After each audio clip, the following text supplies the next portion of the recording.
Wepa, that music sounds so threatening every time I hear it. Right, the international.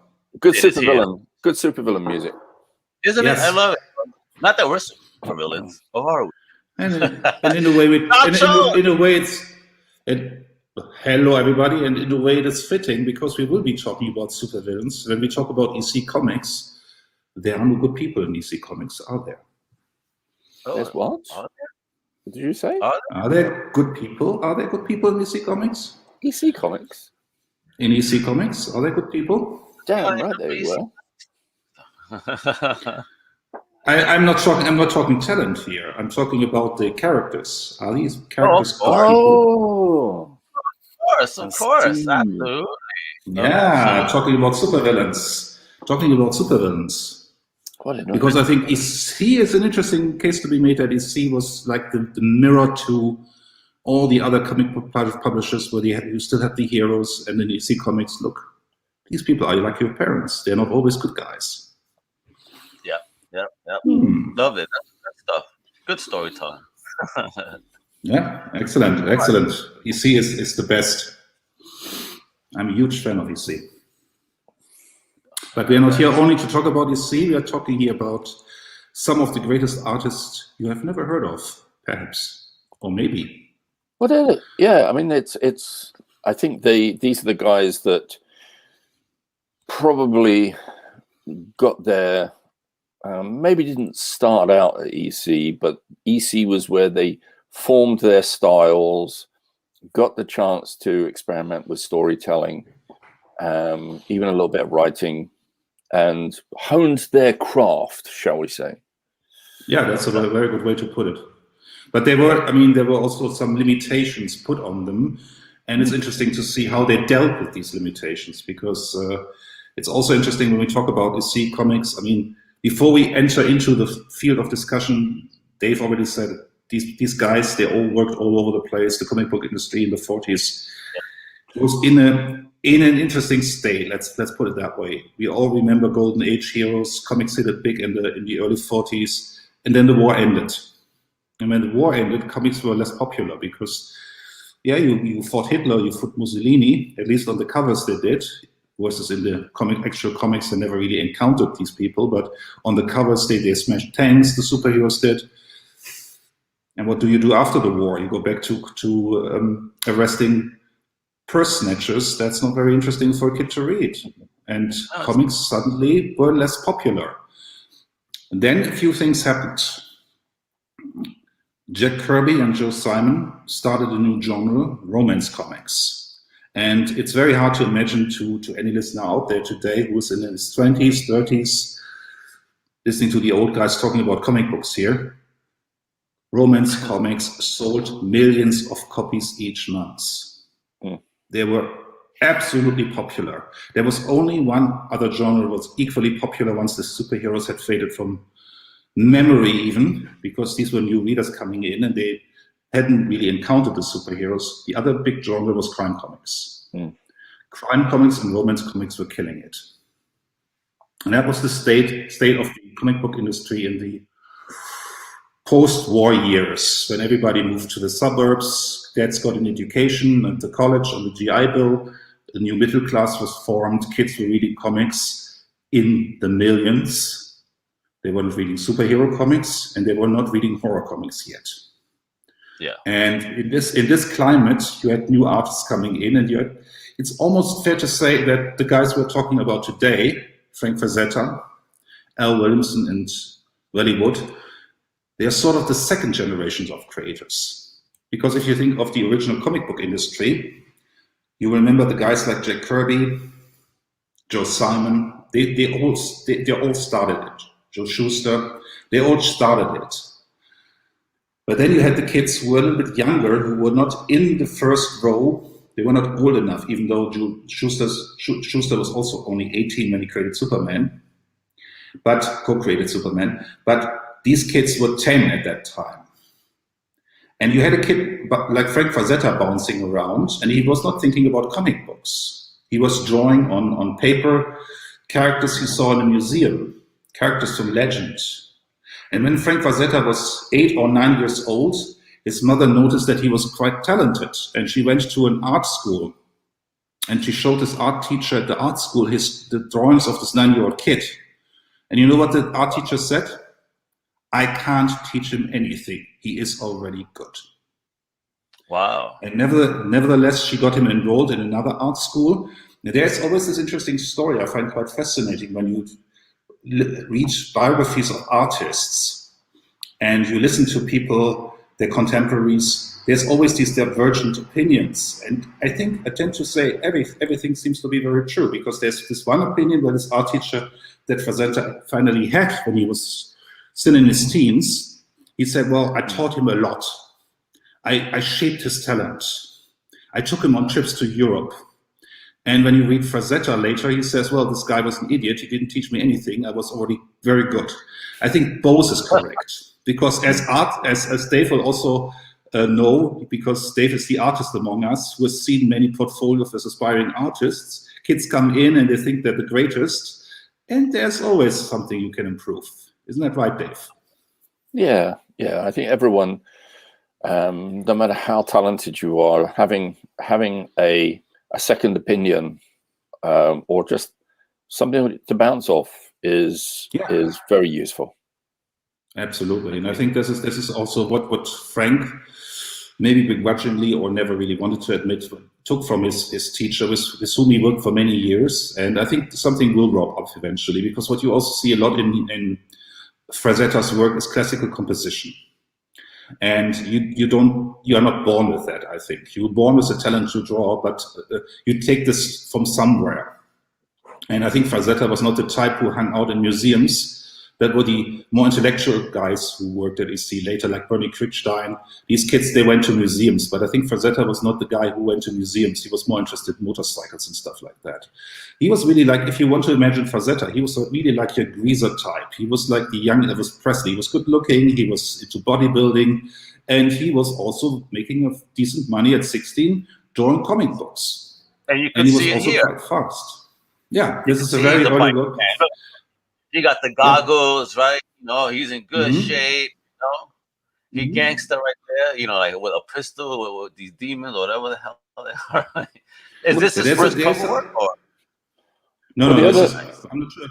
I'm not sure if this is his first cover work, but it's one of his earlier works. Let's put it that way. Dave? Oh, Dave, we lost Dave. A lot of these guys knew each other. So what they were doing is they were working out together, they were drawing together, they were posing for each other. Exactly. There's lots of photos of guys posing for their colleagues or posing for their own books, and photographs taken by their peers. I mean, they were all in New York, and you had these guys coming together very slowly. As we will see later on, there were certain groups of artists coming together who eventually formed one large group, because you had Vellywood hanging out with Joe Orlando, for example. You had here Frank Frazetta getting in touch with Ella Williamson and Roy Krenkel. So these guys, they formed their own groups, and eventually they all came together. And I mean, this is very early work by Frazetta here. He was in 1819. I mean, that's incredible work here. Yeah, man. Oh, look at that! I mean, look at that cross-hatching work. Yeah. Yeah. I mean, it's much better in the black and white. That's why I pulled it, because this is some of these are original drawings, untouched, and this is really good stuff. I mean, this is amazing, and this is from a very young kid. And it's also, I mean, this is so interesting when we talk modern comic book artists. The colorists do a lot of the heavy lifting these days, and it's good work. They do great work. I love some of these colorists to pieces. But if you go back to the original black and white, you see how good the artists are. The line work is pristine. It's so detailed. It's so detailed. Phenomenal. Yeah. And as you said, it's worth showing the black and white artwork, because the artwork holds up on its own. Like, you look at this page at the moment. It holds up on its own. It doesn't, like, you can see it. In fact, like these days, it's great to look at them in black and white, because the artwork is so good. And this is original. This is from the original art page, and look how perfect the composition is, and how good he is with his women. I mean, this is incredible. This is still a very young guy here. Amazing. I mean, look at this. Oh, wow. Okay, this is Frazetta and Williamson together. I mean, aren't they great?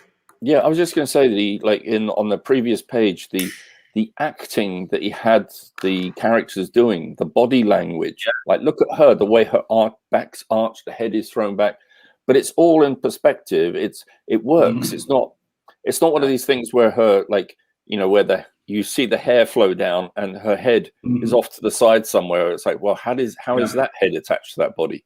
It's like, no, this is hey, I've seen professional covers where you don't know where the limbs are attached. So we've seen turkey breast Captain America, enough said. Come on. And that's why I think he learned a lot from his art teacher, because this is a lot of nude figure drawing here. I'm not an artist myself, but I would reckon this is a lot learning classical drawing, and this is something a lot of younger artists miss these days. I mean, you don't do this stuff anymore. And look at this. I mean, this is Al Williamson and Frazetta working together here. And we will also have another example of them working together later on, where this one here, right here. This is very fascinating because this was originally drawn by Al Williamson, and it's his line work, and that was at the SC. We will get to the SC period soon. And they had a new guy coming in. One of my favorites these days. I hated him when I was 18 or 19. This is also when you look at artwork, when you get older, you appreciate certain things more. This was originally inked by Bernie Quickstein. I should have also pulled the Bernie Quickstein inks, and when Al Williams looked at them, he threw a temper tantrum. Because he said, well, my art is ruined. Because if you know anything about Bernie Quickstein, he's a fantastic artist, but he's not the right inker for Al Williamson.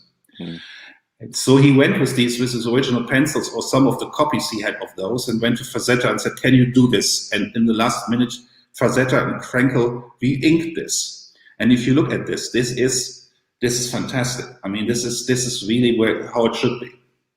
And of course, she looks like Elizabeth Taylor. Yeah. Yeah, right there. Gorgeous. This is very young Elizabeth Taylor.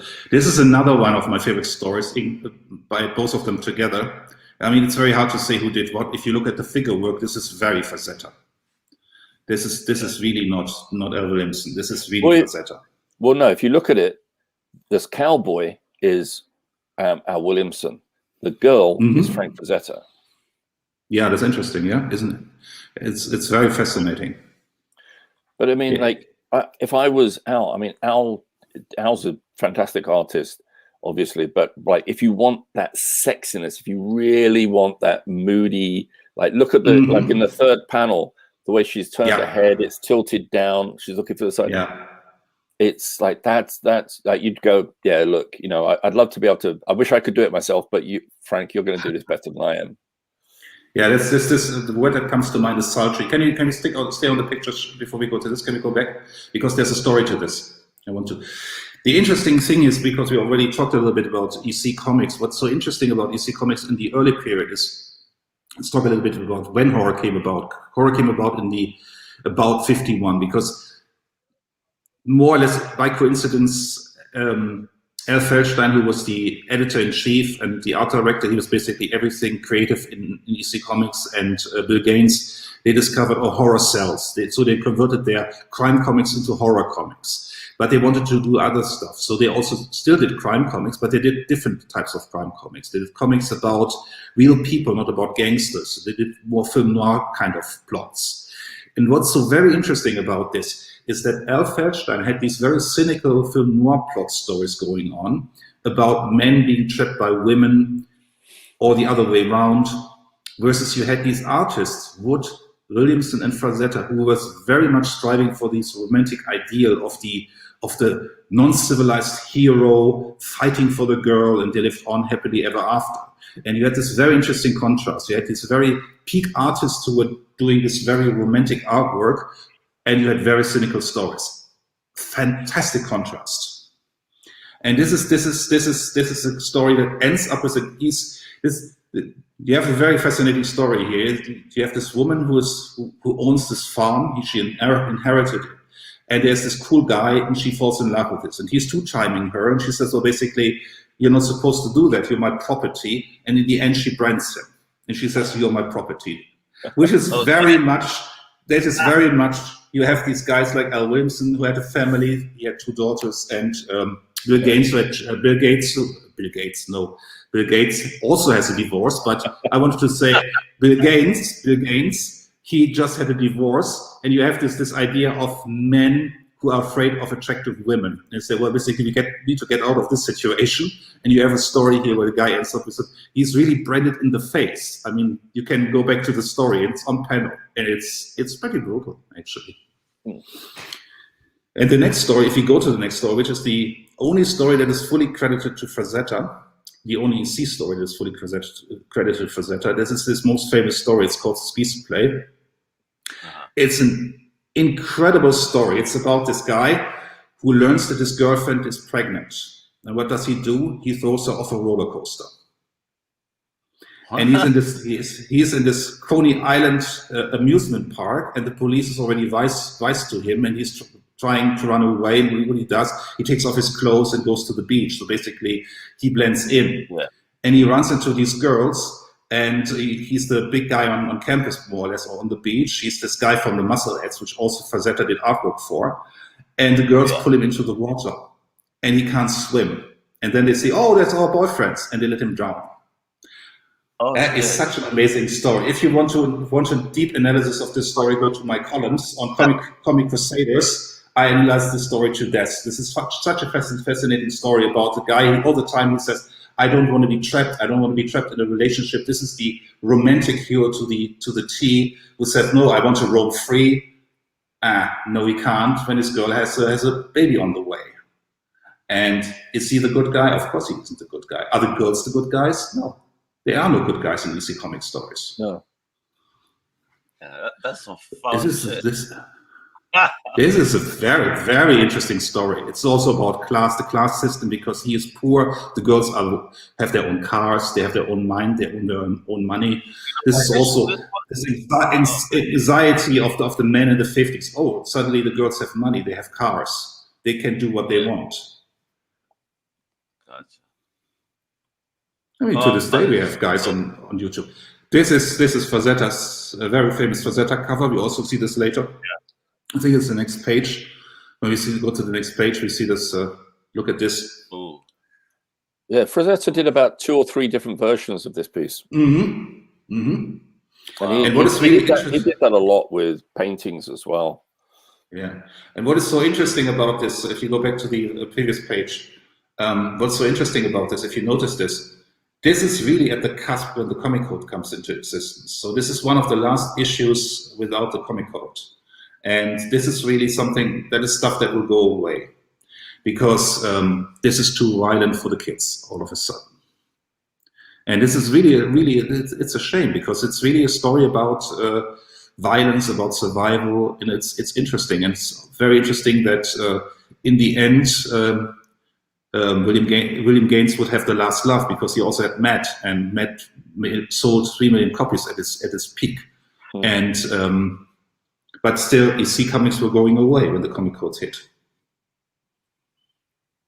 This is so fire, yo. This is really this, and this is also this is very interesting. This is very fascinating. There's a story behind this picture. And our friend Jesse White did a whole podcast episode on his podcast about this. There's a story behind it, because what happened was, this is actually based on a story Hollywood did called Came the Dawn, one of my favorite Hollywood stories. Mm. And what EC did in the early 50s, they said, well, basically, we can no longer do comic books, we want to do magazines. And we want to do illustrated stories. And they did magazines with prose text and illustrations, and they used some of their old stories as a source for it. And what they did, instead of reprinting old comic book panels, they asked other artists to redraw these stories, or the pictures for these stories. And so you had guys going back to old stories and redrawing them. So you had Frazetta doing or redoing a very good story. The problem is of this story no longer exists in its entirety, because the magazine got quickly cancelled. That was before this Frazetta story was published. And Frazetta was so annoyed with this work that half of the story got destroyed. And you still find bits and pieces of it on the internet. And this is actually one of his version of Came the Dawn. When we discuss Hollywood, we will also see a panel from Wood's page. And the interesting between these two artists is very fascinating, because what you have with Wood, you have these very heavy set men who really have a presence on the page. And with Frazetta, everything is very lyrical. It's very interesting. There is a certain influence of a Williamson to him, or the other way around. You don't have this with Wood. Wood is much more in your face. The women are much more in your face. Everything is more physical, at least in my opinion. This is a little bit Frazetta did for a paperback. Yeah, man. Fire. Creepy looking little things, aren't they? Mm-hmm. Oh, of course, legendary. This is cover. of course. I know this in my hand, man. As a matter of fact, he did not design the outfit. That was Trina Robbins, who designed this. But this is the actual cover. The original cover was rejected. Was later used for the annual #1. But this is the very famous, iconic first issue cover of Vampirella, because Frazetta at that time was doing cover work for Warren. Yeah, thank you. We have a new commentary here. Fantastic. So wasn't this also, I thought you, maybe I got it wrong. I think you said once that this was done maybe for the second cover and they just pulled it forward to the first? I think so. I think there was an original, if you can go back to I can't remember, there was an artist from France, I can't remember his name. He did the original cover based on, because if you go to the story, I mean, the story, in the story, the character looks nothing like here. And can we stay on this for a moment? Can we go back to the Vampirella? Okay, thank you. Because in the story itself, she looks nothing like this. So somebody had to come up with the costume. And before the French artist did his cover version, which is not bad, but it's also not how you introduce a character on the first issue. If you can go on the internet, you can find it's a cover for annual #1. You can see that. And it's basically, Jim Warren rejected it and said, well, this is not how we want to introduce this character. And Forrest J. Ackerman was also he was the editor of this magazine at that time. He also said, oh, this is not what I want. And so they got, Trina Robbins had designed the costume earlier, and Frazetta looked at it and said, okay, I can do that. And he did this cover.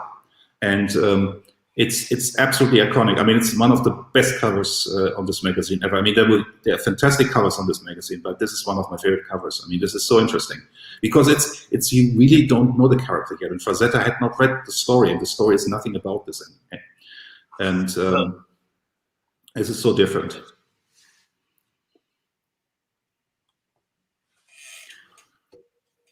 So what's this? This is Nina. I think myself.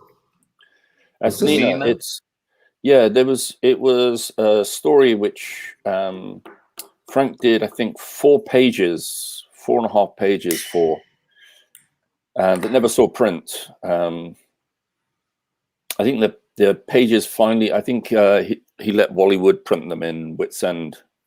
Yes, I remember that one. Is it not based on Poe or something? Is that not the Poe-based story? No, this was going to be a new story. It was, I think, it was very similar in, just as Jack Kirby was never one to waste a story.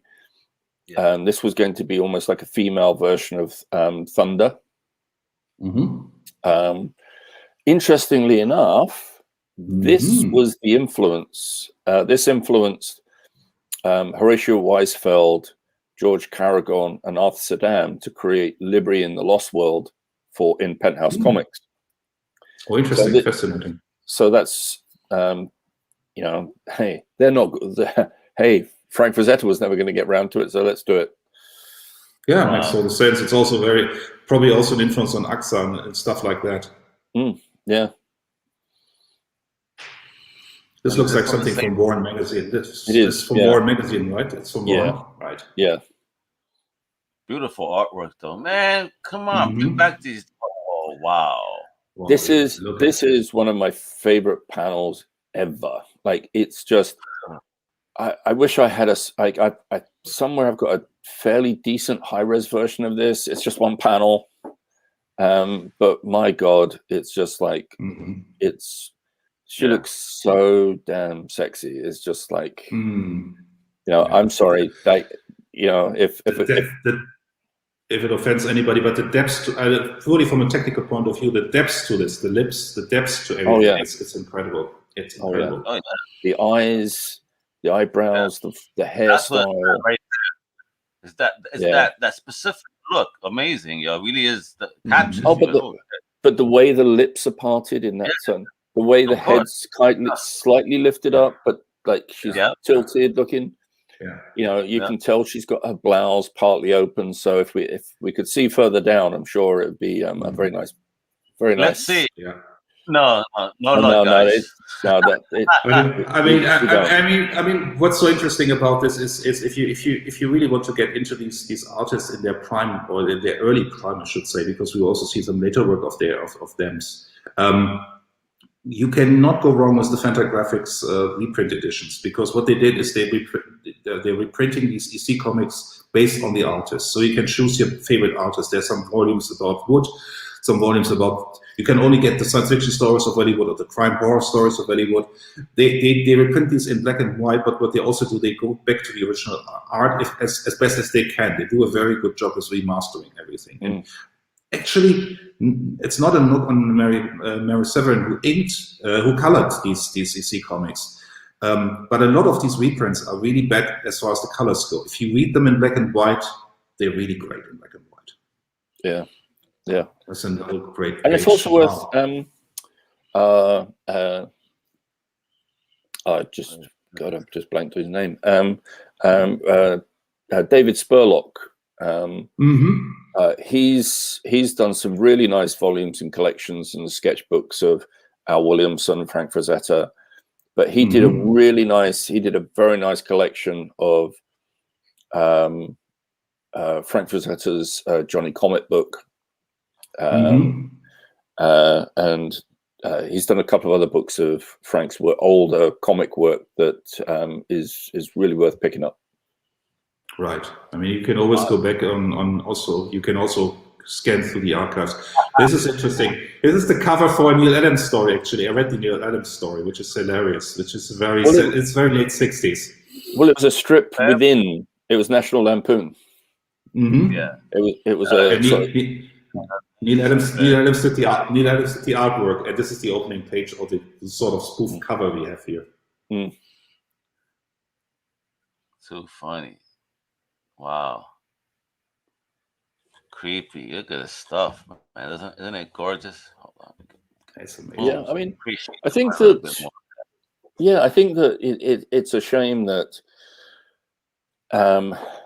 some of the volumes of the eerie, the creepy books, the EC books, if it's a shame that the cost of the books tend to be in the sort of $30 range or even higher, and it's a shame that they weren't in more affordable formats, because I think that people could learn a lot from this artwork. It'd be nice to get it out more, to see more people to see it, particularly like the EC stories, because I think that there's such an amazing, like we just don't see anything like it. This is actually from the story I showed you earlier. This is the cowboy story. This is the same story, and you see how gorgeous the artwork is. Yeah, it's incredible. It's such an incredible story. I love the story. So this is actually Al Williamson's pencils, and a lot of this is Frazetta. Yeah, I mean, again, it's like you can see the Al Williamson in the male figure work, the body work, but it's. Frank's just tweaked everything. He's, if Al had fully penciled that, then, I think just Frank went in there with an eraser and just. Yeah. These are just. He also probably had Al's blessings, because they were close friends, actually. Oh yeah, no, I mean they probably worked on it in this. See, it's interesting that one of the things that particularly, I mean, until even it still goes on today, really. You know, where you've got communities where several artists live in a nearby. When it comes to deadlines, it's so common to have like, hey guys, look, I've got to get this in by tomorrow, or I've got to get this in by the weekend. Any chance anyone could come over and help? And you get like 3-4 people, artists working in someone's studio, just everyone's doing bits of background, tweaking figures, inking, coloring, you know, it's, so even when you see a page, like some of these pages where it's like, you know, Al Williamson is there, you know, Frank Frazetta's in there, but there's a chance that even Wally Wood's in there as well, and you just don't know it. It goes even further than that, as I discussed in my column, because if you want to really get a deep dive again, go to my, I wrote 12 EC columns, 12 columns about EC comic book creators. On Comic Book Crusaders, go on Comic Book Confidential, you will find them. And what I also discussed there, the story I told you earlier about the guy who kills his pregnant girlfriend, that's a story that was originally intended for Al Williamson, because Al Felston wanted Al Williamson to draw it and say, hey, this is a story. And Al Williamson said, I am not going to draw that.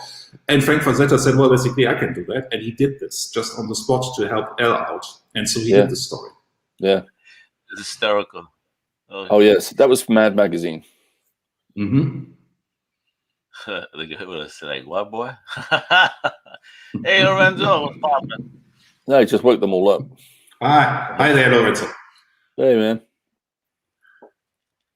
Oh, look at this gorgeous work, dude. Why are we not getting this anymore? The style. Yeah. It's gorgeous. I mean, this has been copied endlessly.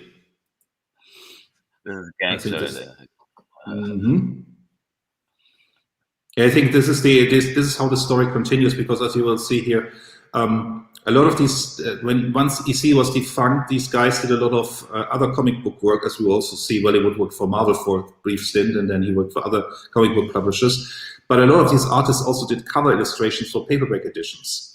And Frank Frazetta famously did the cover editions, covers for the most famous Conan story reprints in the 60s, the Lancer books. These are not the first editions, of course, because there were editions in the 50s, if I'm not mistaken. But Lancer got the rights in the 60s, and they would publish them. And they had Frazetta do the covers, and so these are very famous. And there was a kid in Germany. I even read the German paperback editions, which also had the Frazetta covers. So that was my first contact to Frazetta, even though I didn't know who that guy was. But the covers really sold us. Yeah, magazine, sure. Yeah. Same with me. Same with me. I didn't know about EC Comics. When I started reading Matt, I had no idea who these guys were, who Al Felston was. The cover that's up at the moment and the cover before it were both done for the Buster Crabbe, who played both Flash Gordon and Buck Rogers. He had his own comic book, so and Frazetta and Al Williamson would often contribute to it. Yeah, and if you want to say, well, this looks very Star Wars. Star Wars is influenced by the Buster Crabbe's, Flash Gordon, and Buck Rogers series, very, very much so. Well, don't forget, if you remember, I mean, you know, George Lucas, we wouldn't have had Star Wars if George Lucas didn't originally want to set out to do a Flash Gordon movie. That's absolutely correct. That's a King Kong cover. I mean, King Kong in the 70s. This is also very interesting. Well, he captures that screen for real, bro. Look at this. Yeah, I mean, it's so sad that these mass market paperbacks have gone out of fashion. I mean, you had these very cheap paperbacks with very interesting, cheaply written, or let's say not well written stories. Some were quite good, and you had these amazing covers here. Well, I think just the whole. That's crazy.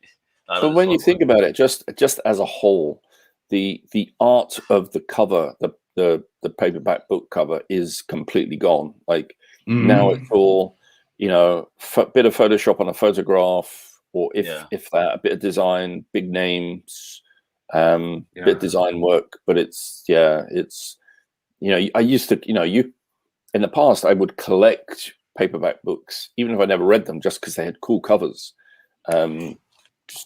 That doesn't happen anymore. No, it wasn't. Sorry, that was about Buck Rogers, published by EC Comics. That's a little bit earlier. So Yeah. this is also a cover for Buck Rogers. And these were normal comic book illustrations, and these have been redone and recolored, of course. But these were covers. I mean, yeah, I've included a couple of different versions here. But that's the original. That's the original line art for it. So, man, fire though. I love that right there. Because if you go back to that piece, something that was very popular at the time amongst a lot of comic artists, particularly EC artists, was what's called duo shade board. It's the tones you get in the background are actually they're not gray washes.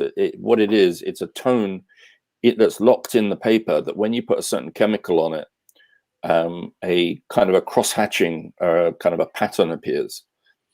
So if you really use it well, you can give the impression that it's like a half-tone piece of artwork. So particularly if you did like Frank Frazetta did, if you did a really nice cover using that, when you laid the color on top, it almost looked like it was painted. Amazing. Beautiful, bro. Look at this though. He don't know what's coming for him, boy. I love it. That so looks like James Coburn on that cover. Yeah, it does. So probably the right time period. Yeah, this is also in the creepy area. This is creepy. Yeah. We're in the late 60s here now. This is late 60s, early 70s, and this is also when horror made a comeback.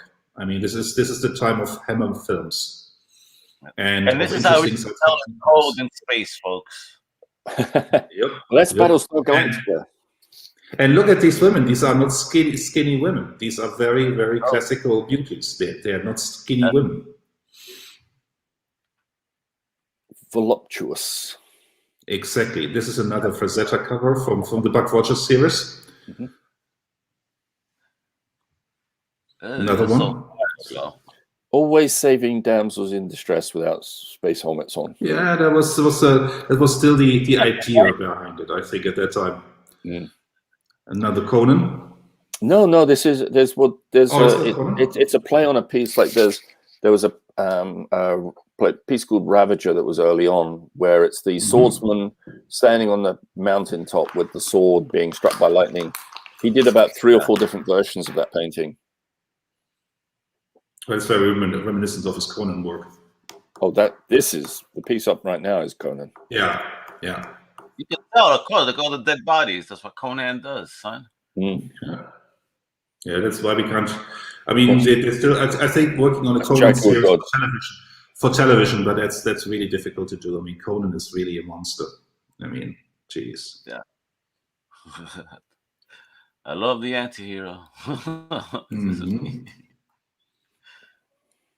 Oh, yes. I got the card collection from the 90s. Remember the Frank Frazetta card collection? Oh, yeah. I actually have one complete set from the first volume. Oh, amazing. I used to have all the Valentine books that were done from back then. Oh, shit, reverse. I love it. Look at that. Yeah. And also our friends from Pacific Comics, they also reprinted some of the Frazetta stuff in one of these limited series they had. Yeah, they did Thunder, and they did a couple of one-shots. Yeah. Oh, look at that fire! I mean, we could just sit here all day and like it was just like trying to find like how many paintings. It's funny like the thing is, you still, even today, I was doing a Google search yesterday, and I was still finding pieces by Frank Frazetta I'd never seen before. Like Tarzan, he did a ton of Tarzan material. Yeah, man.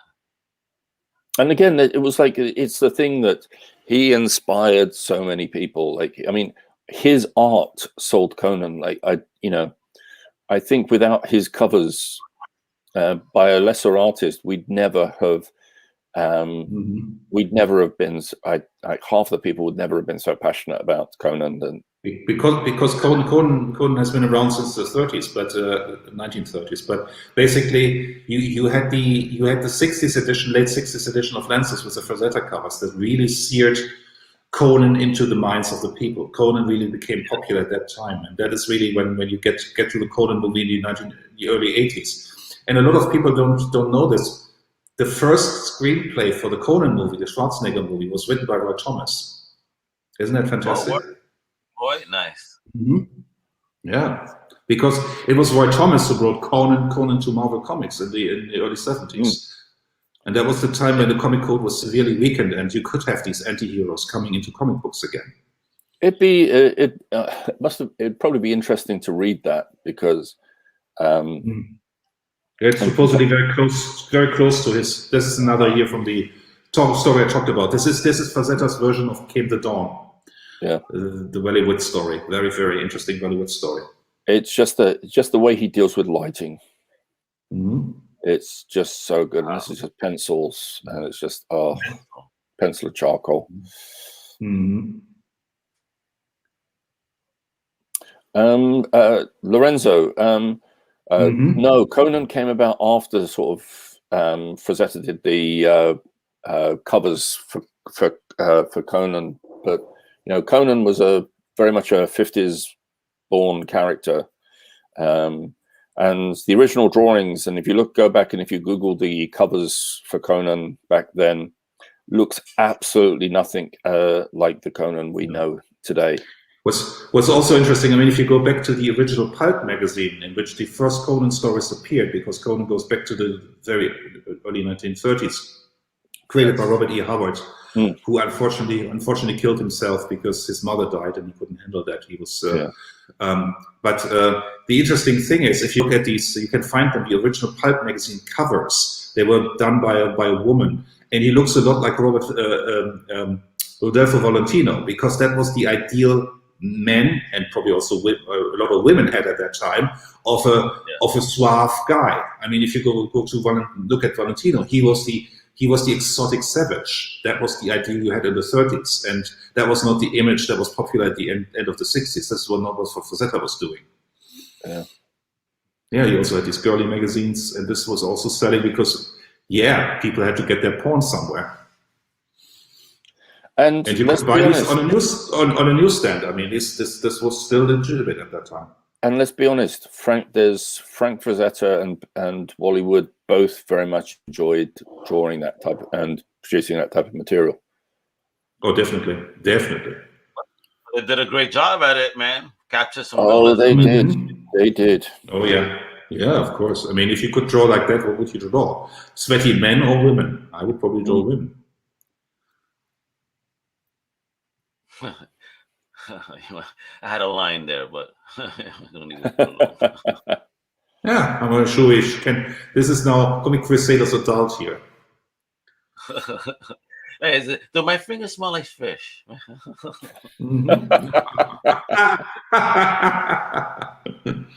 Yeah. Are you into seafood? That's the famous line from Spartacus. Sorry, messing around. I'm having a good time. But this art is amazing. Frank was a beast for his time, bro. Look at this. Happy birthday, Pop. Who's Pop? His dad. That's his dad. You did it for his Pop? Look at that. It's a birthday card for his dad. Oh, master, what is your fondest wish? And she thinks more beer, no doubt. Oh, I don't know. I wouldn't be thinking that right now. No, you know that. That's great. Yeah. Wow. Look at this, yo. Yeah, like some of these pieces, you know, anyone looking should really be going full screen on their computer just so they can see the detail in it. Because and just Google his work. It's absolutely amazing. Oh, look at that! Yeah, wow, it's all out there. Wow. It's all out there. Yeah. Wow, dude. Holy shit. Holy shit. Oh, look at that. Wow, 75, bro. These bits are this is his Lord of the Rings portfolio. Yep. Because a lot of people don't remember this. There was an animated Lord of the Rings movie in the early 80s. Yeah. Was it Frank Bashkin did Ralph this. Bashki. Ralph Bashki. Ralph Bashki. Yeah, I knew I got the name wrong. Yeah. Yes, I remember seeing that one when I was a child. Yeah. Good at artwork, man. 75.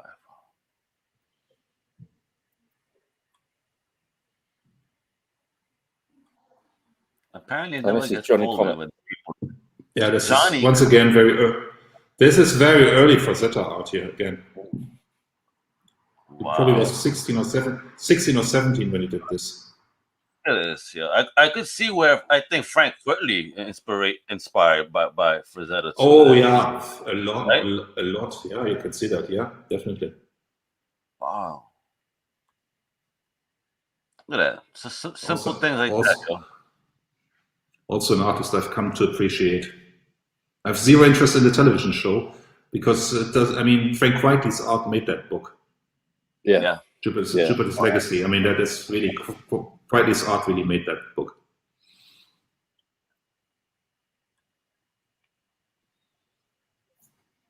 It's like if you look at the hair, if you look at the details in the face, the wrinkles, the body language, just like the hands there, it's just it's like absolutely amazing. It's part of that's part of storytelling, not just the words, but that motion tells a story as well. And you saw also the guy's neck. I mean, this is how hair looks. You don't get it all in one line when you cut it like this. Exactly. This is perfect. Exactly. That's perfect. That's absolutely perfect. Look at that.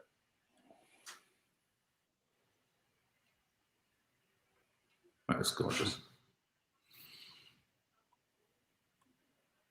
Yeah, you can see that. Look at that. Jesus Christ. Yeah, this is also how a lot of these artists learn drawing. I mean, doing it again and again. Again, the side glance here. This is also, I think, a staple of his art at the time. Yeah. Look at her face down here. It's amazing. Yeah. Yeah. Right. Yeah, exactly. Nice, perfect. I mean, but I'm pretty sure that there's somebody he was hanging out with, some young lady who looks very much like that. Yeah, I'm sure. I mean, you're talking the late 40s here. And look at the characters, Johnny Comet, Ace McCoy. So, these are all players, son. So he was probably, and he was writing this stuff. He had to be a player himself, I'm sure. Yeah, it was a little bit loose at that time. I mean, you could get away with a lot of stuff. Well, I think it was Frank Frazetta also ghosted or filled in on several Little Abner strips. And he also did some of the Flash Gordon newspaper strips.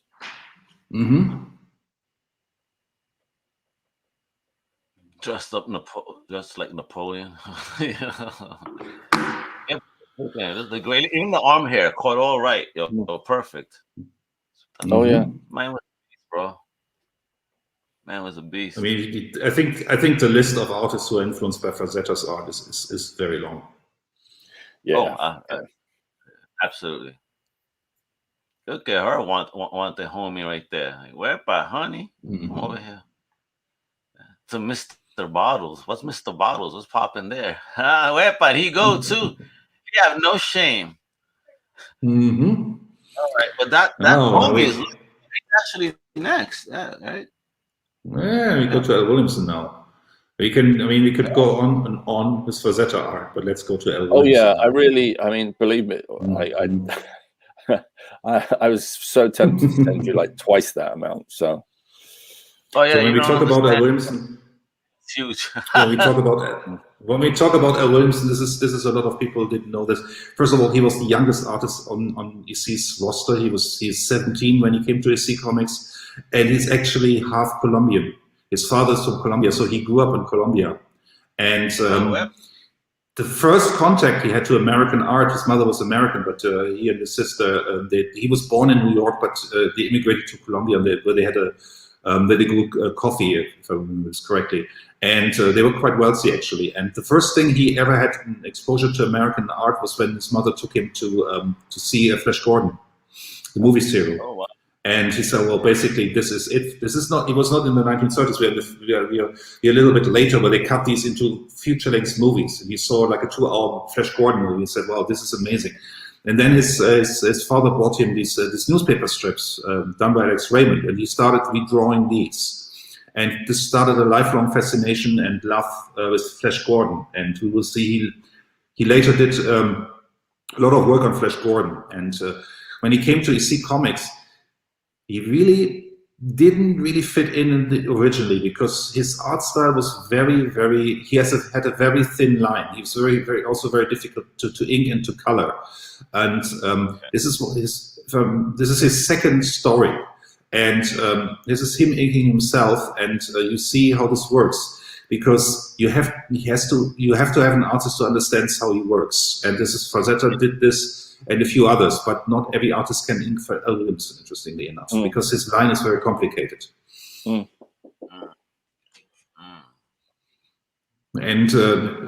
this is later on. This is also an original art page here.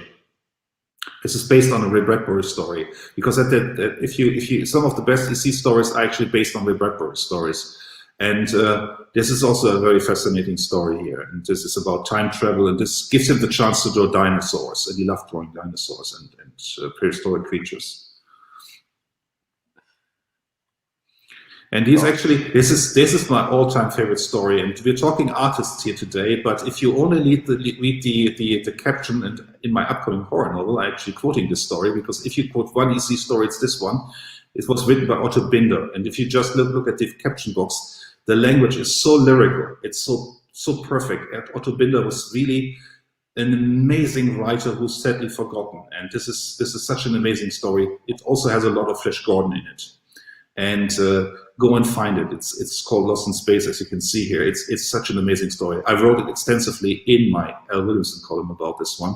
And it's actually a very tragic story. It's very fascinating, because they're on Mars, and this is father and daughter, and she thinks he's keeping her from a boyfriend on Earth, because the boyfriend is poor and they are rich. And he takes her on this mad chase around the planet, and there's all these exotic locales. And she says, well, it's all fine and dandy, but the first chance she gets, she hijacks the space cruiser and flies to Earth. The problem is Earth is gone. Earth was destroyed in a meteor shower. And her father wanted to keep the truth from her. It's such a beautiful story. It's so amazing. Works on so many levels. And this is, of course, this is in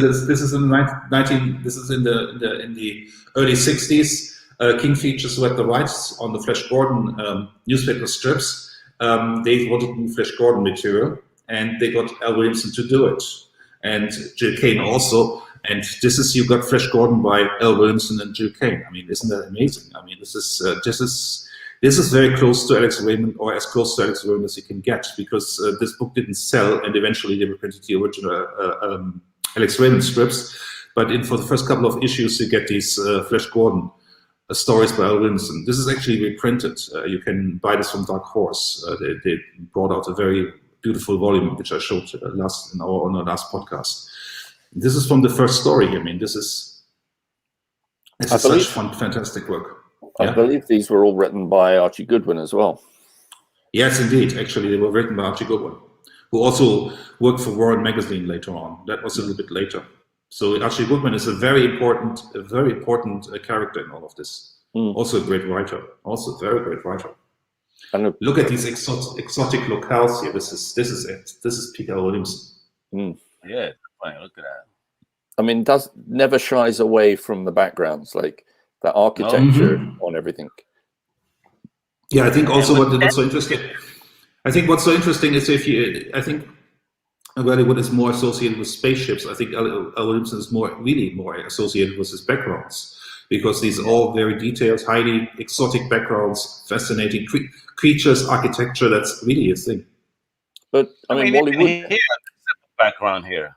Yeah. So I mean, there's no there's a background in everything. There's no that it's like, he doesn't skim. It's like you certainly got your money's worth when you got Al Williamson to draw a page. I mean, if this is right around the same time, this is really right around the same time when we had Marvel Comics. And I mean, as good as these Marvel Comics were in the early 60s, I love these. There's hardly much background. There are hardly any backgrounds in some of these panels. The backgrounds just drop out because they distract from the art. Art goes out quicker, and they had to do 20 comic book pages, even more. They did a couple of issues. Kirby did 4 or 5 issues per month. Williamson did just 10 or 20 pages on these books. Probably also the reason why the book got cancelled, because he was too expensive, I think. And then, I mean, right around the same time, he started doing the Flash Gordon newspaper strip anyway, so he was not wanting for work. But nice to kind of work on something that inspired you, right? To get that job. Absolutely. I mean, this is still from the King Feature series from the 60s. I mean, this is just, you go to the newsstand and buy this comic book. I mean, it's amazing. I mean, just this is also some of the first Flash Gordon comics I read as a kid, because they were printed in Germany. It's funny. Flash Gordon had an early influence on me too in my life, because I remember watching the Spanish language version of the old school films back in Puerto Rico. Oh, cool. Yeah, it's probably like how Williamson watched them in Colombia. Yeah, it's funny. Yeah. No, it's funny. I as a kid, they did my local movie theater did a sort of Saturday morning. Basically, it was a place where mums could drop their kids off for like 4 hours and come pick them up afterwards. For how much? Oh no, I mean it was literally the equivalent of it cost about, I suppose in today's money, about 25 cents, 50 cents. Oh my God. and what you do is we'd see all these old serials. What they used to do is they'd have cartoons on the big screen. You'd have some of these serials. So if you went every week, you could follow Flash Gordon. So you'd have the Flash Gordon episode. You'd come back and see the next episode the following week. Still had that around at your age? Yeah. Oh, don't forget. As far as they were concerned, it was cheap content, and they could fill a movie theater with kids for a few hours and sell popcorn too. Exactly. Yeah. Did they sell comic books in there too? Because I know I would have thought about. No. Yeah. But again, back then you could pick comic books up at any corner store. True. Not like these days. You got to hunt for a good spot. Yeah. But look at beautiful art, man. Al himself was the boss, bro. Yep. Yeah. And Al himself posed for a lot of these. Oh, he did. Yeah, he posed for. He's like, I mean, if you like in his younger days, he definitely he could fill the physique of Flash Gordon. So, and again, I think it was when I think a lot of artists, and still today, they work out, they exercise, because in doing so, they actually find out more about the muscles. And what better way of doing it on yourself and keeping yourself in shape and using yourself as a model. Very fit. I mean, wow, these are just gorgeous pages, man. I do got to read these for real. Jeez. These are actually, if you want to go back to these are actually printed in the Williamson collection book. I took them from there. There's also this kind of additional trivia because he did some commercial art, because these are all commercial.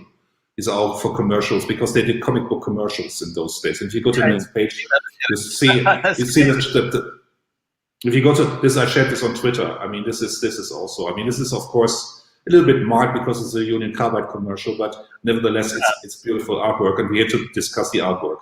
Yeah, of course. I mean, look at this. Hey. Like you said, skimp on the background. Didn't have to do that, but wow, it adds so much more oomph to it, don't it? Yeah. So funny. But it's done in a nice, but it's done in a really nice designed way. It's like he didn't fill out the entire background. He just did this little slip because you want to still make the figures stand out. Oh, gorgeous. And if you go the next couple of pages, if the faces look familiar to you, this is Al Williamson's Flash Gordon adaptation of the movie. Written by Bruce Jones, based on the movie. So you have Al Williamson and Bruce Jones working together here, And I would say, I mean, I want to watch the movie again, but the movie is not as good as the artwork. I mean, no knock on the movie, but look at the faces. I mean, how good the faces are. I do I do have a soft spot for the Flash Gordon movie. Love the movie, and also I like Timothy Dalton as James Bond at that time. I mean, a little bit later, but nevertheless, I mean, this is the artwork is unbelievable. I met Flash Gordon in Mass. When I was living in Mass, I met the guy that played Flash Gordon. He still thinks he's Flash. Oh. Yeah. Oh, cool. It was really cool. He's still in shape too. I loved it when he played. He played himself in the Ted movies. Was it Ted movies, right? Yeah. Oh wow! What the hell, yo? Look at this. Yeah. Amazing, bro. Amazing. Yeah. And this is 30 years after. This is 30 years after his EC work. I mean, this is 30 years. Yeah, this is the 80s, and the EC was in the 50s. So this is really he was doing the Flash Gordon newspaper strips in the meantime. Actually, about this time, wasn't he doing? He was doing a Star Wars newspaper. Oh, he was also working on Star Wars. He was working on what was it called, Agent XX9 or something. Yeah. He died. I believe he died drawing the upcoming Flash Gordon newspaper strip. I mean, he died with the pencil in his hand, more or less.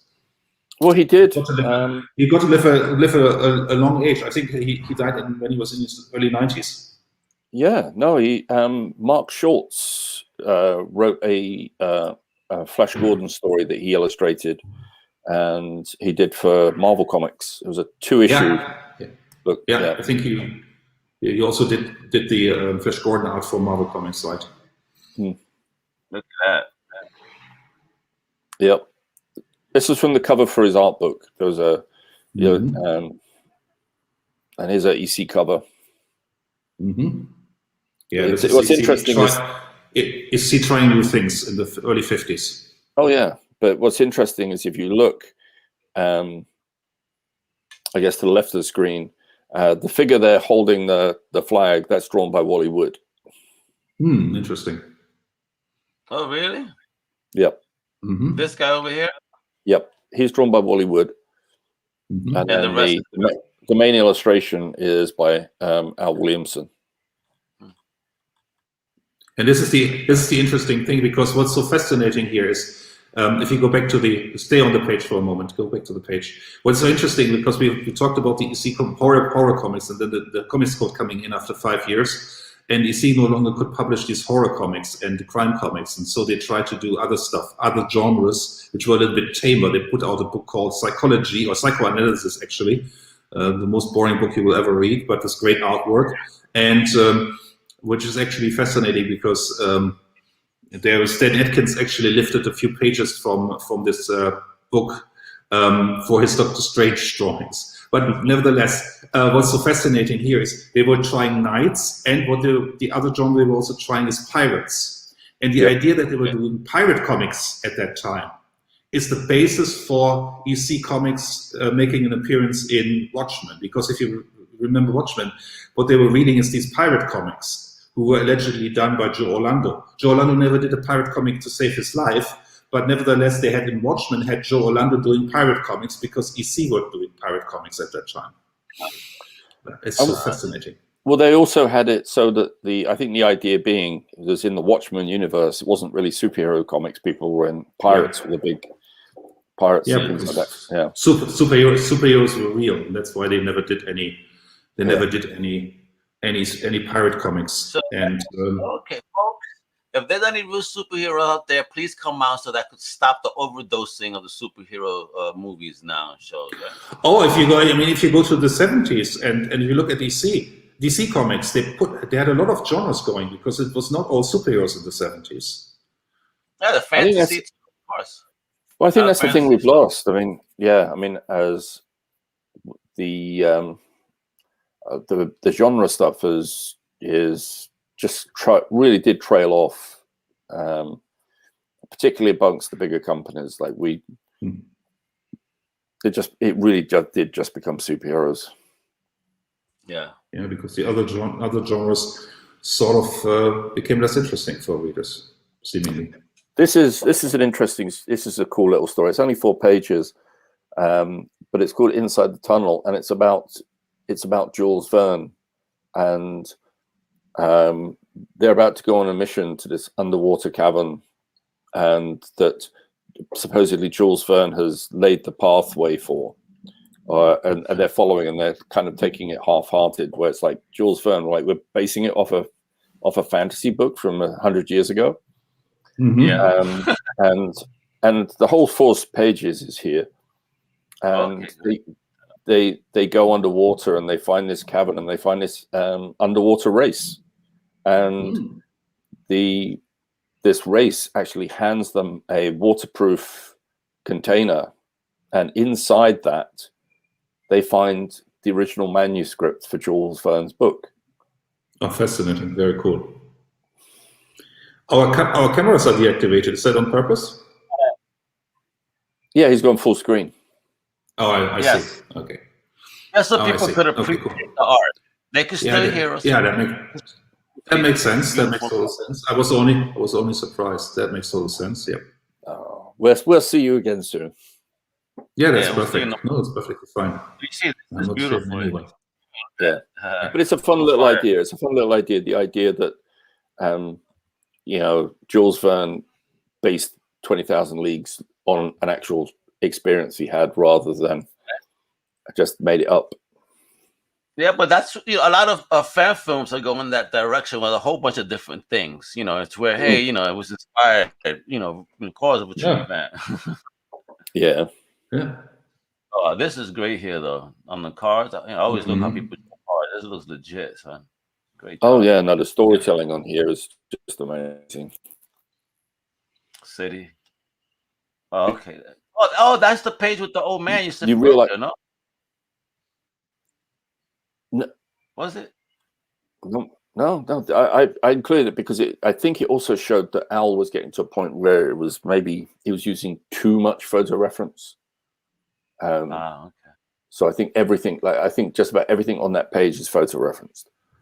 And this is going back to the early 50s. This is once again EC Comics, very, very famous story based on Ray Bradbury.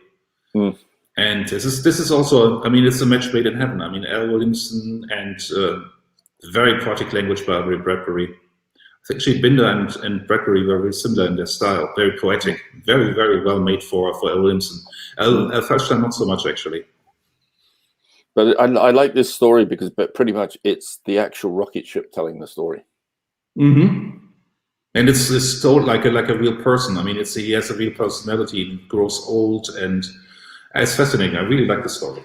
And it's wordy as hell, bro. Great. You really Well, I think that is Ray Bradbury.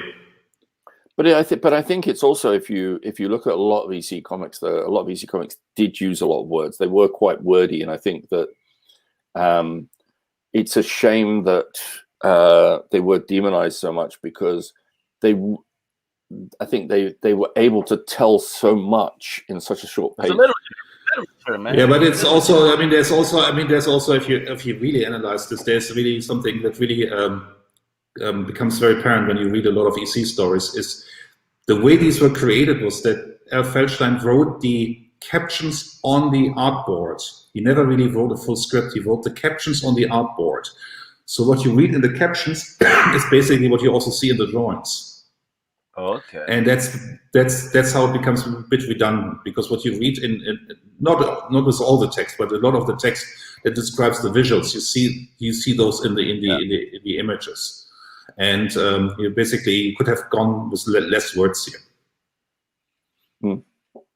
But that was just the way it was produced. Al Feldstein laid out these artboards, and he wrote the captions, and the artist, and this is about the restrictions. The artists were supposed to draw in the already ruled pages. And a lot of guys like Wally Wood, they didn't like that. And it's also an interesting testament to how different Al Feldstein laid out pages and Bernie Kriegstein, and not Bernie Kriegstein, who I'm thinking, Harvey Kurtzman did this. You will also see a little bit artwork by Welly Wood where Kurtzman laid out the page, which looks very different to what Feldstein did. Wow.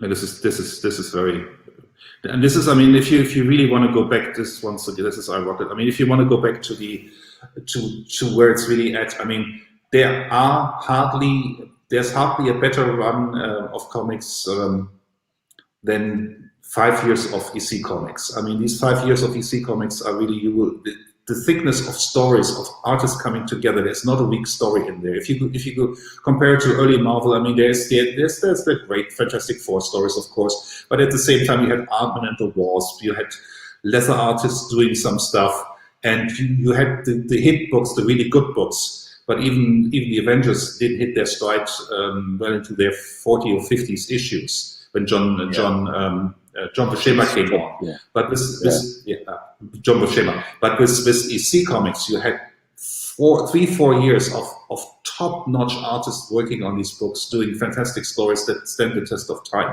Really adult stories in the sense that the subject matters are really adult. This is once again Flash Gordon. This is great Flash Gordon art here. I think I've seen this colored also. This is also here from the Flash Gordon movie. Yeah. Yeah. No, EC Comics, actually, there's a story to EC Comics. EC Comics was founded in the late 40s by Max Gaines. Max Gaines is very, very important. Max Gaines was one of the pioneers of comic books. He created the actual comic book, the idea of stapling. He actually created the format of comic books in the 40s. And he owned a comic book company called American Publishing. American Publishing was co-owned by DC Comics. And this is in American Publishing. You have Wonder Woman, The Flash, and Hawkeye and Hawkman. All these original characters. They originated with Max Gaines. And Harry Donenfeld, the boss of DC Comics, had ties to organized crime and other things allegedly, and he forced Max out of the business. And then Max started his own company called EC Comics, and originally EC Comics stood for Educational Comics. That was in 46, and he did stories like stories from the Bible. He tried to educate kids, and that was selling like nothing. And then he started to do crime comics, and then he died in a boating accident. And his son took over, Bill Gaines, and he created, together with Al Feldstein, the EC Comics we know today, the crime and horror comics. And that came about in 51, and the code came really in full effect in 55. So the heyday of EC Comics was only 4 or 5 years. They tried a few things afterwards that didn't stick, but they had Mad Magazine, actually. And Mad Magazine became their biggest seller. So EC Comics actually survived with Mad Magazine as their sole publication. Mad Magazine selling 3 million copies in a month. And that is discounting the international editions.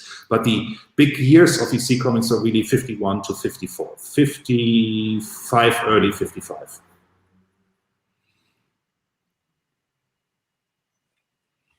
Wow, look at this. Yeah. Well, these 3 strips are from what was going to be the Star Wars original Star Wars newspaper strip, but these never actually saw print because they decided to, rather than tell the story of the movie, they wanted to go straight into new stories.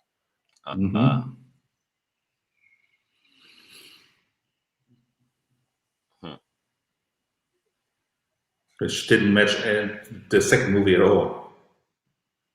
Wow, look at that. Yeah, it's all the characters we know and love here. Lando. Right. Boba Fett. Yeah. Chewie. Everybody. Oh, wow. Oh, man. He was made for this, bro. Yeah. Oh, it certainly was. Yeah. Yeah. I mean, if you look... What I was just going to say is, like, when you talk about his backgrounds, like, you know, Yeah, he had a lot of love for this, definitely.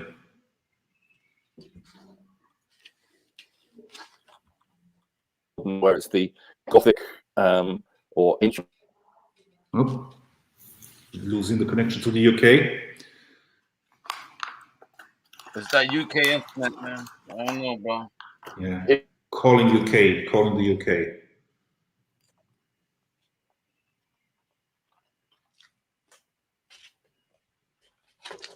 Dave, you there?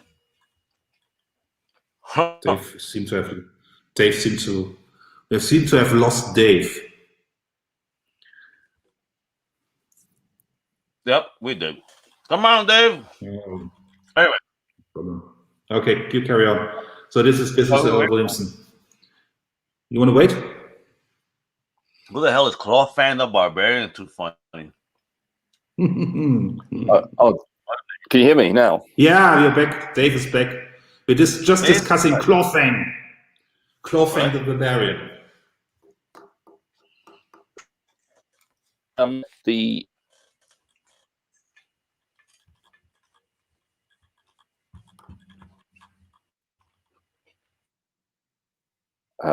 And that was from it.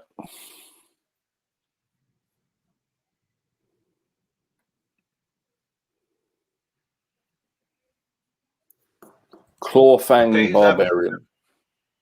Clawfang Barbarian. And Sandoom. Sandoom. Oh no, what is it? Why are you doing? Who are you talking to? What is this? Is that his name or is he being racist here? That looks very Warren. That is very Warren, I think. This is from Warren. Yeah, it's Warren. Oh wow. There's a lot going on here. But yet you could tell everything apart. Nice. Very well. Yeah. Great storytelling. These were also originally done for black and white. I mean, this is why you have so much ink on the page. Well, you certainly don't.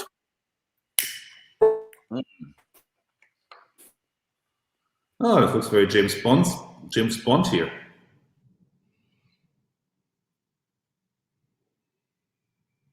What is this? Is this James Bond? I've never seen this before in my life.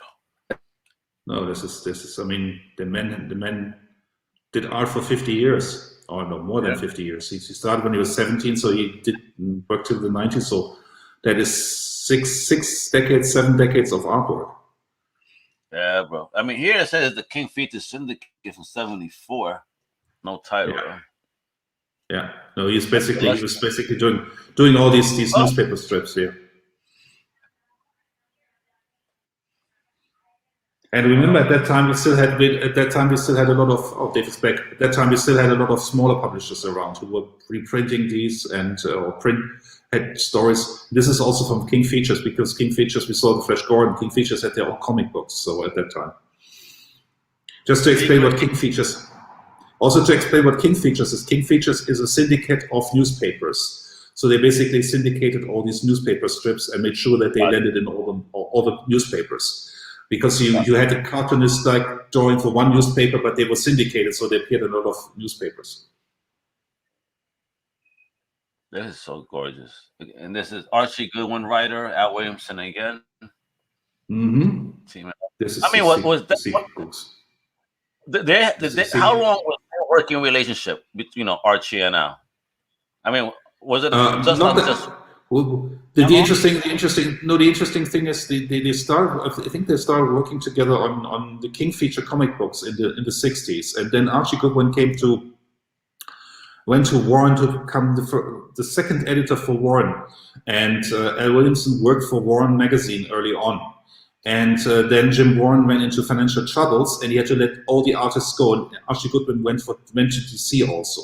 So the Warren work of Al Williamson for EC with Archie Goodwin is very limited. It's only the first, I would say, 30, 40 issues of Creepy. And Eerie started a little bit later, so the first 20, 30 issues of Eerie. Because also if you go back to these Warren magazines, they went through different phases.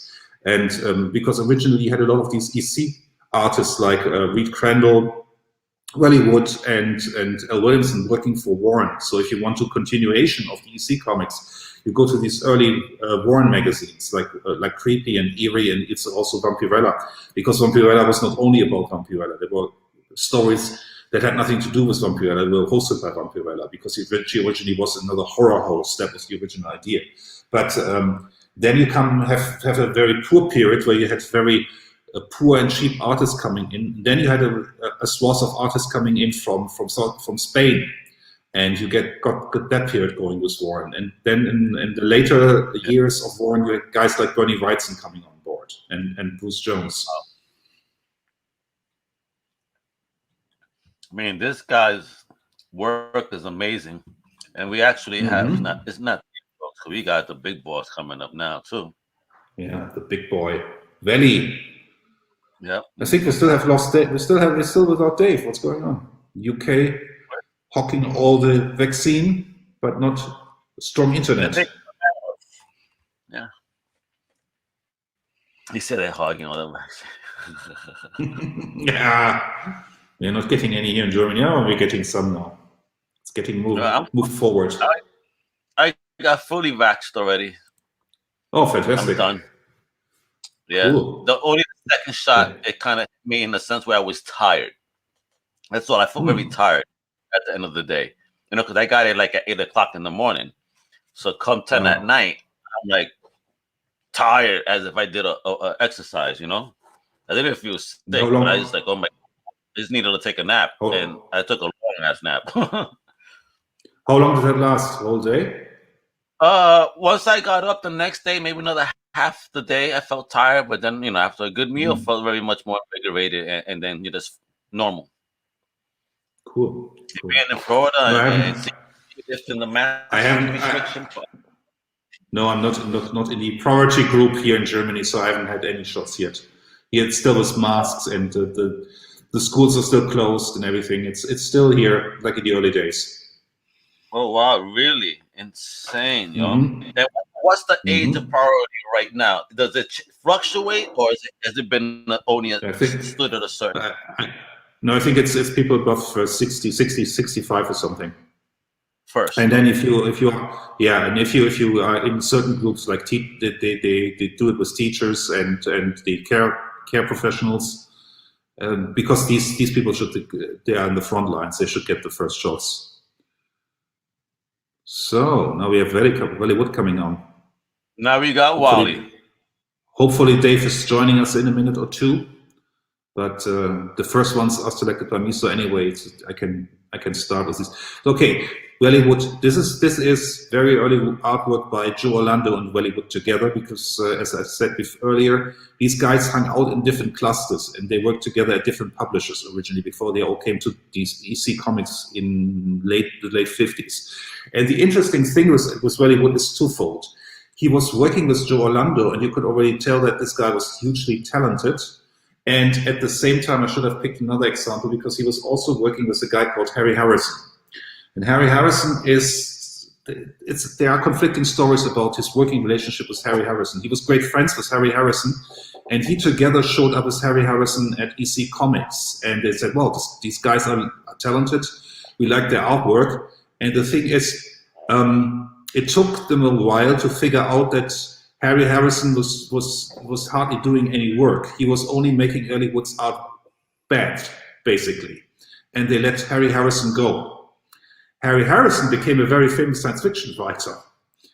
And he's very well known in the science fiction circles. So he really was an okay artist. He's not a bad artist, but he was a better writer than an artist. And once this working relationship between Wellywood and Harry Harrison was broken up, Wellywood started to develop his style.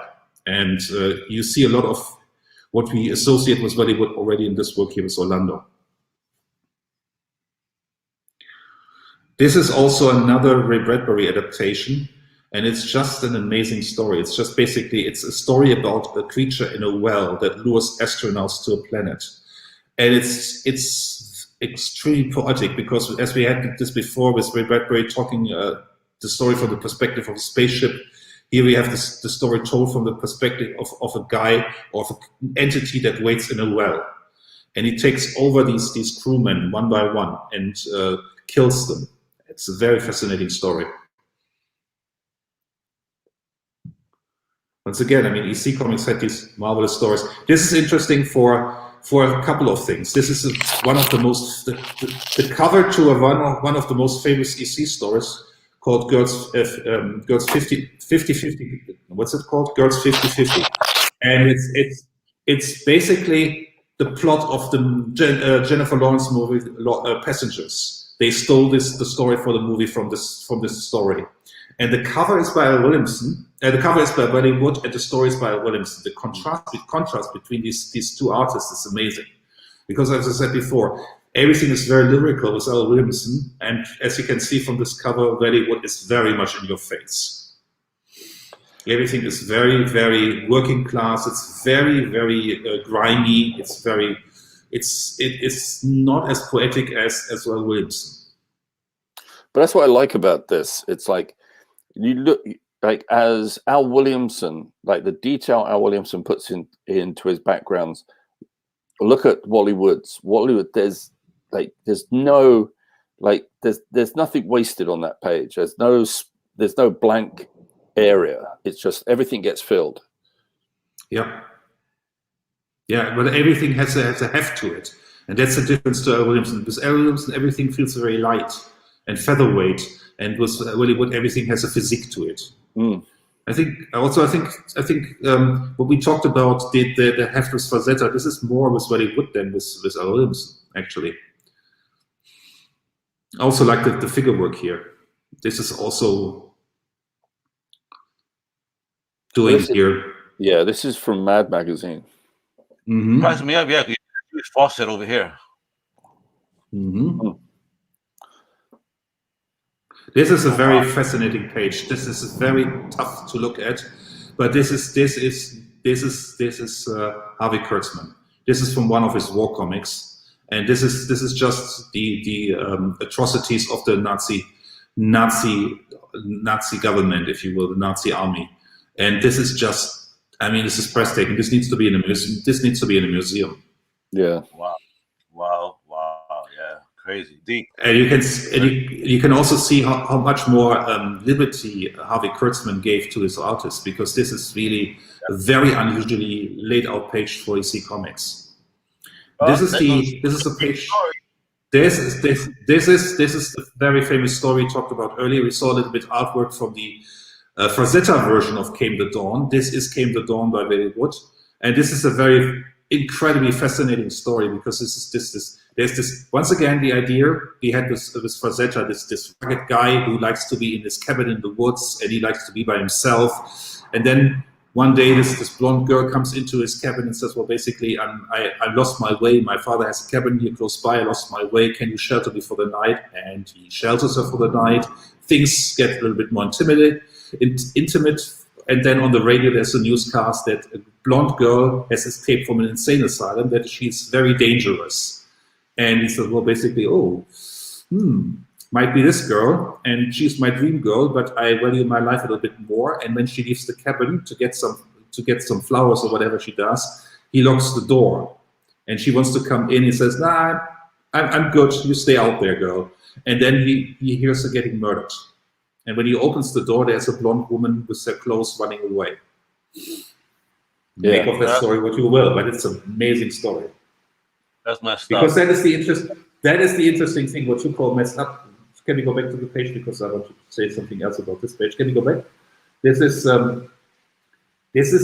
what you have with EC Comics. There's layers of layers with this. And once again, if you want to have an analysis of the story, by yours truly, go Comic Crusaders, look for my columns, because there's so much going on here. The way this is structured, the way we go from the outdoor to technology with the radio, how the radio intrudes into this perfect world. That there's so much going on here. And if you go to the next page, this is one of the most brutal stories in EC Comics, because it's basically a story about a girl who is underage and who picks her lovers at will and lies to her parents. And one night she says, well, when she had stayed out too long with her boyfriend, she says, well, basically, this old guy who has this cabin, he abducted me and he did stuff to me. And what do the men of the town do? They kill him. And it was all a lie. Wow. And there is so much going on with EC Comics. This is incredible. This is another great story. This is a fantastic story also by Hollywood. This is the about people in the future who have never-ending lives, and at the end they get bored with their never-ending lives because they will be forever young, forever beautiful. Nothing ever changes. They get married, they get divorced. They have 6, 7 wives, 6, 7 husbands over the span of their endless life. And in the end, these guys here, they say, well, basically, the alternative is better to die. But they do not die.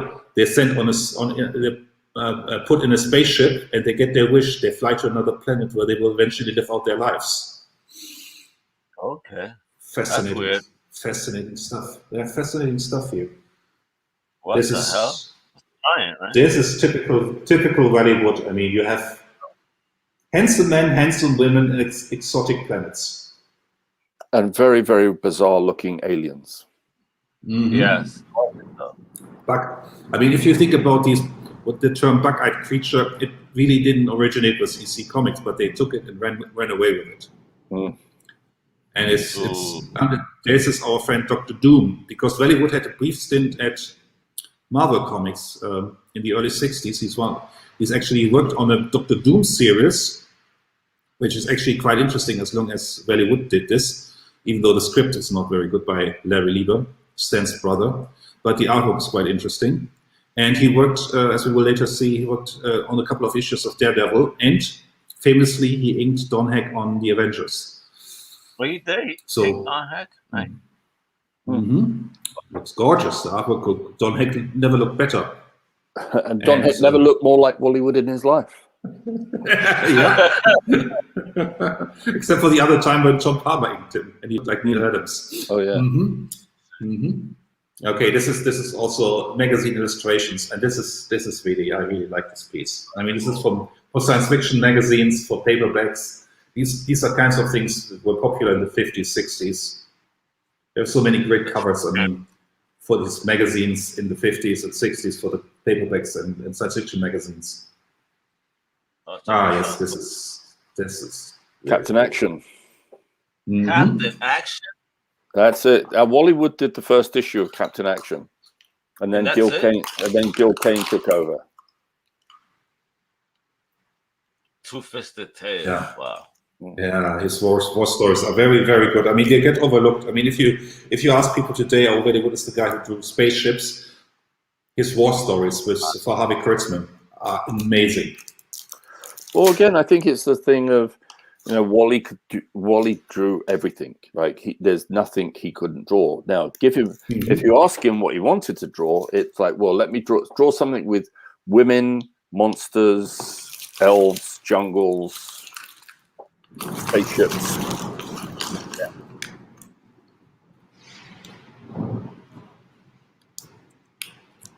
Yeah, that is also the interest. I mean, this is the interesting thing also, if you go back to the EC comic period. I mean, we talked about crime comics, horror comics, and so on, but they also had two war comics, which were very different because they were also at one time investigated by the FBI, because these war stories were very subversive. And the FBI was worried that they would undermine the moral of the troops, because they were really anti-war stories. They were not stories about heroes. They were stories about the atrocities of war. Yeah, I think that was the thing. It was like, rather than the stereotypical, almost racist comic strips that had been done in the past, Germans and Japanese always as looking very stereotypical, like mongrels and buck teeth and all of this. EC they showed you the other side.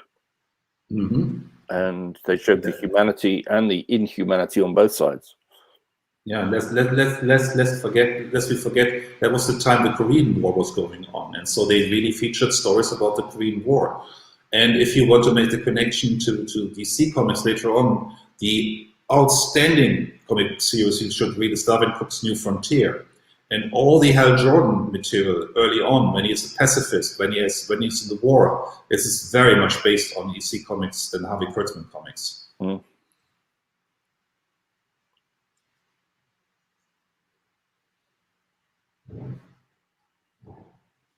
Yeah, no, this is stuff really like to draw.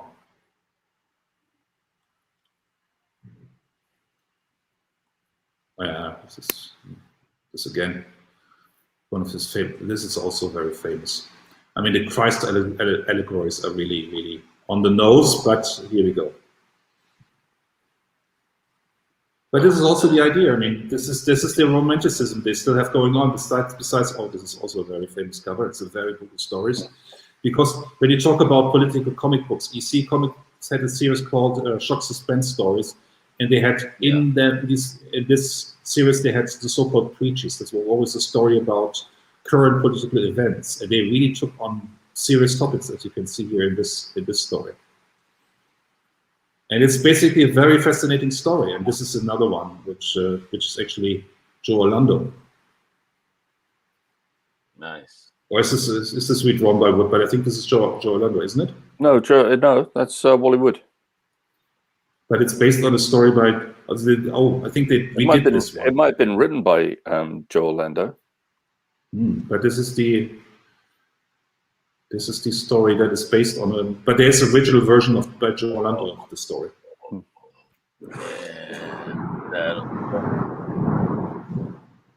It's true, man. He left no empty spots, man. Needed something to be there. Yeah. Jeez. I mean, if you talk about Kirby machinery, Wally Wood's machinery is also utterly fascinating.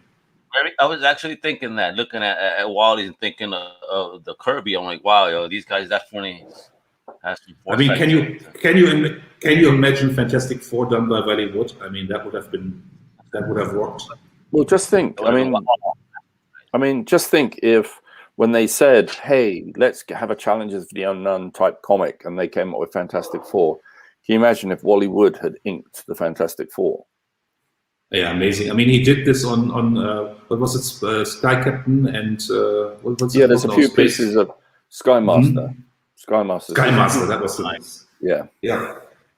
There's a few. I've got a few pieces coming up now from Sky Masters. Awesome. That was a plop cover from DC Comics. Yeah, he worked for DC Comics as well. He did some really. Again, he always did the same thing. Whatever he took, like if he was inking, he did a great run on All Star Squadron, but he was only inking, and it all looked like him. He just drowned whoever. I mean, he drowned whoever he was inking, but it looked stunning. Killy, that's his name. Killy. Yeah, no. See, so that's a play on Walt Keller's Pogo strip at the top. So these are two newspaper strips, one on Pogo, the other one Mandrake the Magician, and he did a comedy strip on each of them. Because obviously Pogo, he gets Pogo killed at the end of that first strip. Oh, there we go. Our home side. Yep, it was the tit tattoos and the hardest porno of 1973 through 70. Is this how people rode the motorcycles back then? Is that how you kept the balance? What the hell is going on there?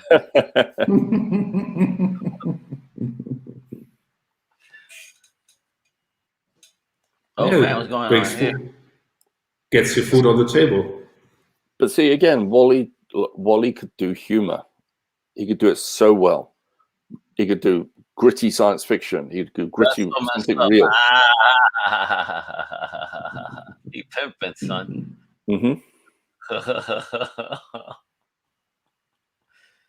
Great, I love it. The King of the Ring.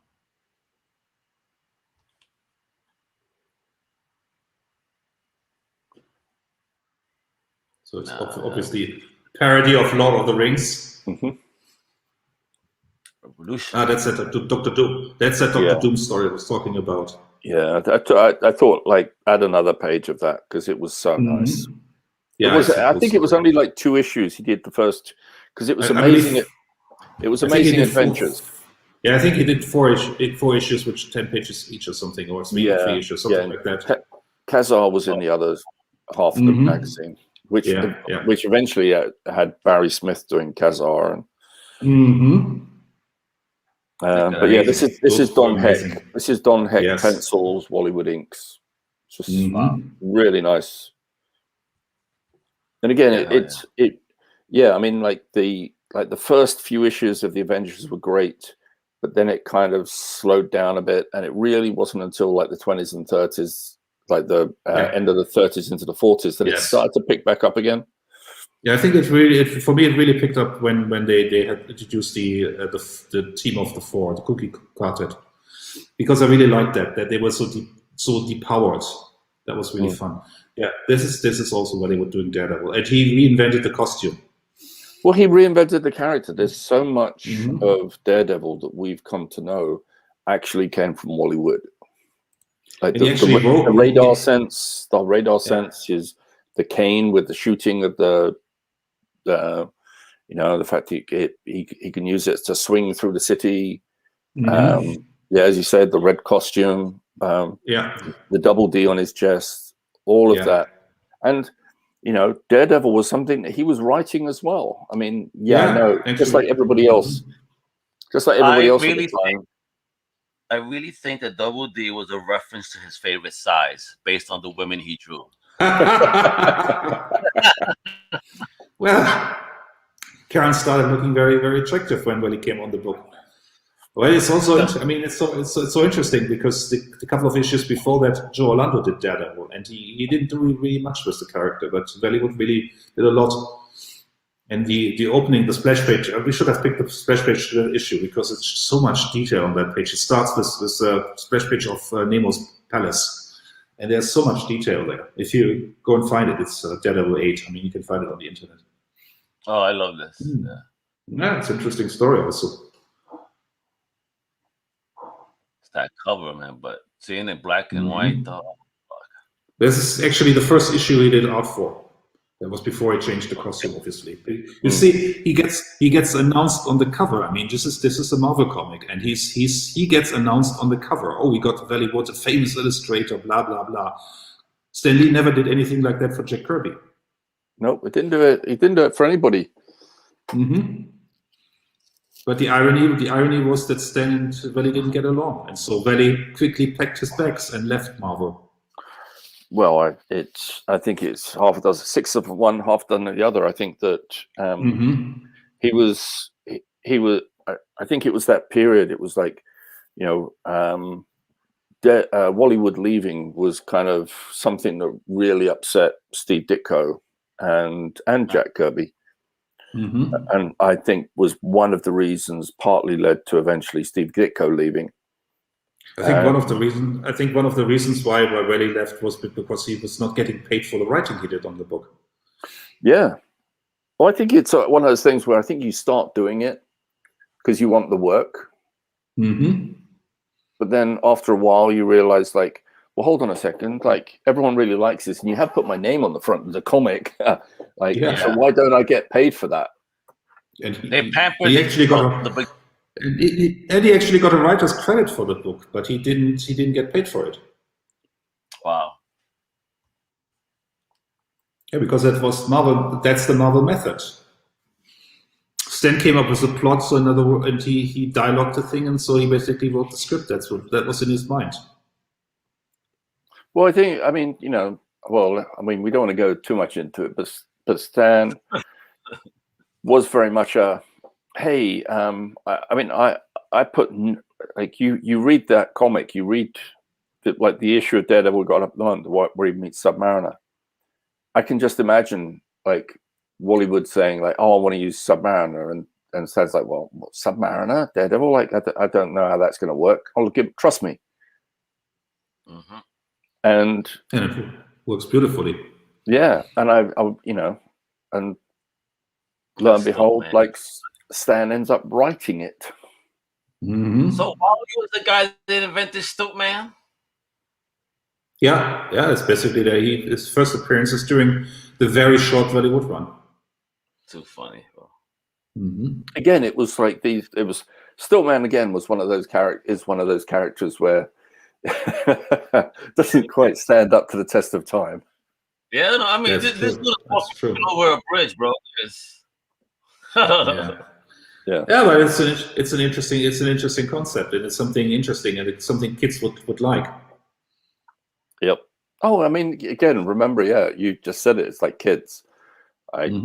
It's fine. Like kids are going to get a blast out of it. Yeah, it's interesting. It's funny. It also introduces, which also gets overlooked, the issue where Stillman gets introduced. It introduces limbo, the dimension of limbo, because he has this gun and he ends up in limbo at the end. Because he couldn't get through the limbo. And he has stilts on. Limbo. Yeah, limbo. No. He has a special gun, and he basically vanishes into limbo at the end of the story. Oh man, look at this. And who is the organizer? Yeah, which is the story he didn't get to finish, because basically he did the first part, and then Stan and he separated, and on the cover blurb, or not on the splash page, Stan says, well, basically they lost the plot, and now Stan has to fix it. Yeah, here you go. Wow. Yeah. Oh, look at that. Cool. Yeah, no, but Wally did complete style guides for all the characters, so that anybody would understand like how tall they are, what they look like from different headshots. He did cross sections of his belly club so that people understood how it worked. Yep. Sky Masters. Oh, there's Space Force. And they just added Space Force. Look at that. So that means we're going to have Sky Masters in our Space Force. But to put this into an historical context, moving this a little bit away from Bollywood, who inked Kirby on this one, this is the reason why we have the Marvel Universe, because this is the strip that got Kirby fired from DC Comics, where he eventually went to Marvel Comics and created the Fantastic Four and all the other characters, because Kirby was working at DC at the late 50s, and there was an editor called Jack Schiff, and Jack Schiff was approached by a newspaper guy, an agent for a newspaper syndicate, and he said, well, basically, we want to put out a science fiction newspaper strip, a syndicated science fiction newspaper strip, and do you have a guy who can do the artwork for that? And he said, well, basically, we have this guy working here, Jack Kirby, he can do that if he wants to. And Jack came on board, he did the strip and really helped him out, and then Jack Schiff said, well, basically, I recommended you, so I get a part of your royalties, so every piece of artwork you do. And Jack said, well, basically, you just passed my name along. I can pay you a finder's fee or something. No, I get a percentage of all the artwork you do. They ended up in court, and Kirby lost the court case. He had to pay the guy, and Kirby got blacklisted from DC Comics because he forced the lawsuit. Here you go. And he went to Marvel. What bullshit. Just because you hooked me up, like I'll take care of you with a little something, but you want royalties on it. Yo, screw you. You know what? After that court date, you ain't getting no money. I'm gonna beat you up. Yeah, and then you get fired for this because Jack Schiff was an influential editor. They said, well, basically, we're not working with Mr. Kirby. Mr. Kirby's services are no longer required. Well, that backfired on DC Comics majorly. But that sort of thing still goes on today, though. So yeah, definitely. I'm sure it does. I'm sure it does. Try to play like that. Try to play like that. You're getting punched in the face. Yeah. Don't be greedy now. I mean, there's always these famous stories. I mean, who sells rights to who? I mean, there's the famous story about the writer who created the novel series for the Witcher, and he sold the rights to the characters to CD Red, and then the character really took off, and he said, well, basically, you paid me a little bit money, and I want more money now. Yeah, that's how it works. What contracts are, dude? What's up? Well, they had a contract, and they offered him two things. They offered him a royalty pay deal or a flat fee, and he said, well, basically, I don't trust my own creation, so I take the flat fee. He had little idea that the thing would check. Yeah, he had no idea that. Yeah, see, it happens a lot of the time when someone you can't. You don't know if something's going to take off or not. You really That's don't. the problem. I mean, deal there. Imagine you created this great thing, and it sells like shit, and somebody says, "I give me the TV rights for $10,000." What will you do? I want a piece of the royalty, for sure. That's how Jackie Chan is paying himself. He gets a piece of the box office, for example. He's stupid. But he's Jackie Chan. Exactly. He's Jackie Chan. I like those moves like that. It's like, all right, because you also believe in yourself. Believe in the product, you would do a royalty deal. Just in my opinion. But then there's also the idea of an option, and then you can't sell your creative rights to anybody else because they're tied up in an option for a couple of years. Yeah, that's why we So I probably never see a. Yeah, it's interesting how copyright law works. Yeah, actually, Kirby credited Hollywood. We see him here. We see his name in the logo. 59. Thank God. Wow. Yeah, it's exactly the time when Jack was fired from DC Comics. That's around the same time. Just imagine, shortly before that, Kirby created the Challengers of the Unknown for DC Comics, so we can tell where this is going. Yeah, I mean, look at this. It's like that's one daily strip there. Wow. But look at that; it looks amazing. That's so much. Yeah, I would definitely cut that out and keep it. See, now, if you look at that, I mean, I did have some pencils somewhere by Jack of Sky Masters, and so when you compare them side by side, you realize how much Wally Wood did put into the inks on this. Like those backgrounds look pure Wally Wood. Oh yeah, definitely. That's not because I mean, a newspaper strip is a full-time job, and Kirby was doing this as a side job during his working on. He was working on Challenges of the Unknown at the same time, and he was working on Green Arrow for DC Comics at the same time. Wow, look at these things, man. Okay, this is the Spirit. The Spirit, very famous. Yep. Hollywood took him to space. Well, Will Eisner took him to space, but Wally Wood got to draw it. Exactly. Yeah, I know. I knew that you were going to say that. That's because it's still Eisner, but Wally Wood worked on this. Outer Space by Will Eisner. But you understand, like there's a I think it was Fantagraphics who did or maybe it was Kitchen Sink at the time, did a beautiful collection of this, and you can see like the marriage of Eisner and Wally Wood was so good. Yeah, they worked so well. Like this page, look at this page. It's just like that. You know, the two were meant to work together. They really were. Wow. I mean, even this little window scene here, the different shades and coloring and all, amongst everything. Yep. Wonderful. Canon. Oh yeah, this is very notorious. Yeah, this very notorious strip. Yeah, this is written and inked by Wally Wood and penciled by Steve Ditko. Wow. And they were a really good pairing. Like they did in the 70s, they did the short run on a strip called The Stalker for DC Comics, which again, beautiful combination, the two of them working together. Yeah.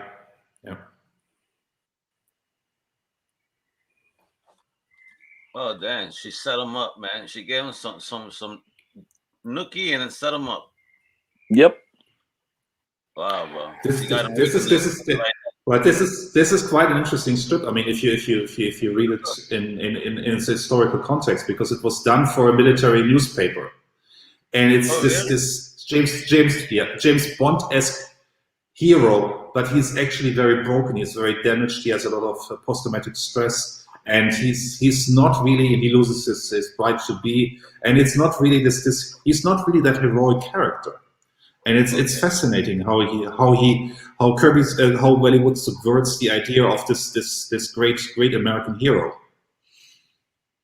It's almost the Daniel Craig James Bond. He's very much like that.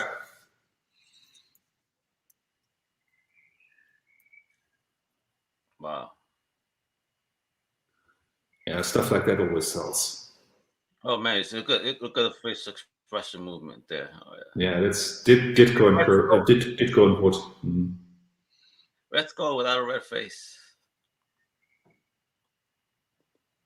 This is great, and he definitely liked Georgia Peaches apparently too. Mm-hmm. Yeah, as far as it could go, because that strip also featured topless nudity. A lot. Oh, it did. Okay.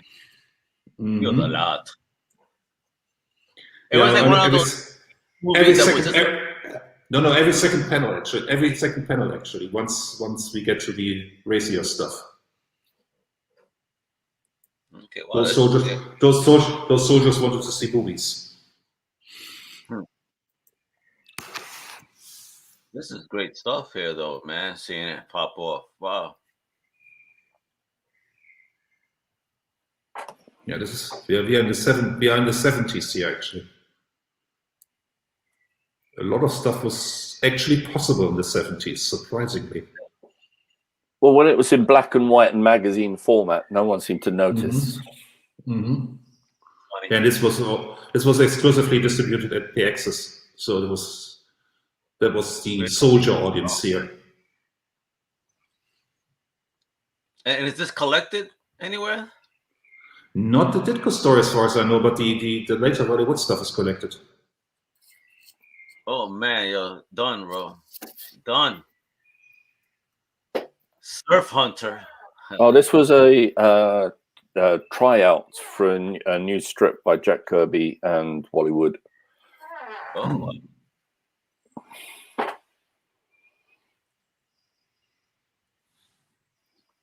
This is Jaws before Jaws. Well, we have a bigger boat anyway. Thunder Agent. Yeah. Mm-hmm. It's very famous for that one. Actually, I've never read that. I've never read Thunder Agents. Oh, Thunder Agents! It's a great comic, and particularly the Wally Wood stories. But it's got some great Gil Kane books in it. Mm-hmm. Steve Ditko did some work as well for it. Mike Sikowski did some work for it. Mm-hmm. It's one of those. It's such a shame that it didn't take off. I think it was just maybe it was just like too many publishers around. I think it was probably from the idea. I think it's a little bit too ahead of its time, because the idea of the government creating superheroes is a little bit ahead of its time, actually. Well, I think it's just, I mean, it really came across like, yes, the government, but I think that there was no like young characters. They were all adults. With Marvel and DC, there was always a junior character in, whether it was just a sidekick. And the Thunder Agents were all adults. And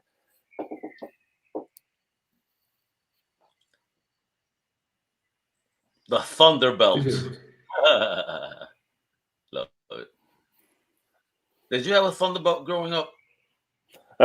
Nope. If they'd made one, I would have had one. Oh, this is Iron Maiden. So it's funny. It was, I think, Iron Maiden. Yeah, I mean, the relationship between Dynamo and Iron Maiden was like the Batman Catwoman relationship of the time. Mm-hmm. Like that, she was bad, he was good, but things got hot when the two of them were together. And she looks awesome though. Love it. Love the look. Dynamo. Oh wow. Okay, this is we're getting sold from Warren. Yeah, that's Warren. Oh wow, it looks just like the film, dude. Definitely. There's adaptation. Mm-hmm.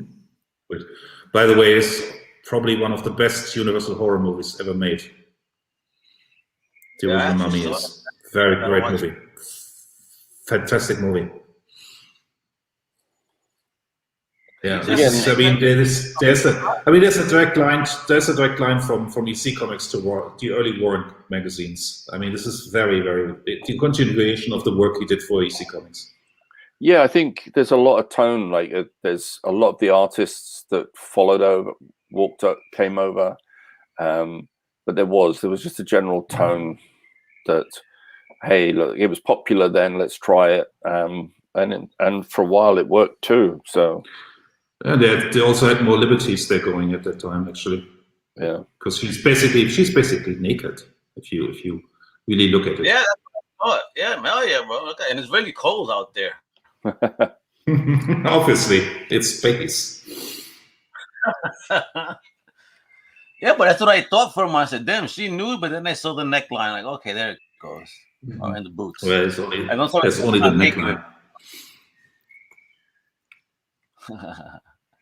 Sally Forth. And the guy has a very fashionable goatee. Yeah, that's his. We're getting to nakedness again. Mm-hmm. Wait a minute, he just snatched her up? Oh yeah, no, Sally Forth was a strip by Wally that any chance he got to do a strip, whether it was his own magazine or elsewhere, and as long as he got to own it, he would draw a Sally Forth. I think, in fact, I think it was Double D. Telling you, that's why Double got that. I'm not lying. That's right. Yeah. Yeah. Oh wow, look at that. Shit, but exactly. If you thought Kirby's shit was crazy, this is insane. Look at that. Yep. I mean, Mickey Mouse? Did he tell the future? I mean, of all the artists we looked at today, I mean, his life was the most tragic because Bollywood killed himself when he was in his early 50s. Really? I mean, wow. Yeah. Yeah, he was an alcoholic, and he was also very ill, and he couldn't work anymore, and so he could get blind as well. Really? But what was wrong with him, ill-wise? Health-wise, I mean. I think whatever brings 30 years of hard drinking about, because all of these guys liked their drinks, and Valley liked his drinks a lot. Smoke and drink. Oh yeah. And he also had a lot of back pain because he was working constantly. Constantly. Yeah. Yeah. Well, he had a sense of humor. He's definitely going for a deep dive here. Mm-hmm.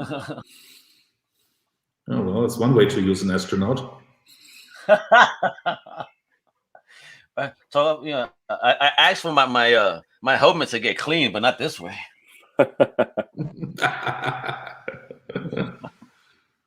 Look at that. Wow. What's this? Is this still who's this guy? Stone Age stills? This guy looks familiar. Who's this? Looks kind of DC-esque. Yeah, I think this. I think this was again a cover for something that I don't think this got published. If someone's actually has the published version of this, I'd be curious to see it. But as far as I know, it was a piece he did that doesn't seem to have been published at all. Yeah, with the cigarette in hand, my man. That's it. Man after Chris's heart over here. Yeah, because basically that was the time. That was the time, and the chances are there was some whiskey in that cup, in that mug. Absolutely, that's cool though. You will never see this again on a cover. Somebody holding a stove and shit. Oh no. The Spawn of Phoenix. Yeah, there is a very famous story. Very, very famous.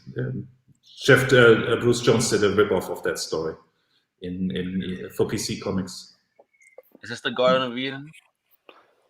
But again, he likes drawing. Like you look at the tree, you look at the little creatures around. Yeah. A couple of them look quite cute. Couple. I definitely see a pair. Yeah, this is very reminiscent of the early work we saw from Frazetta. Yeah, this is Wood and Frazetta working together. Really nice. You got to get an overwhelming desire. Be prepared to put up with crushing rejection, disappointment at work, double shifts for standard pay, if you make it. Wow. Yeah. Speaking from experience. In the same way that Jack Kirby would say, like, comics will break your heart. Wally Wood was of that same school. Gotcha. Damn, man.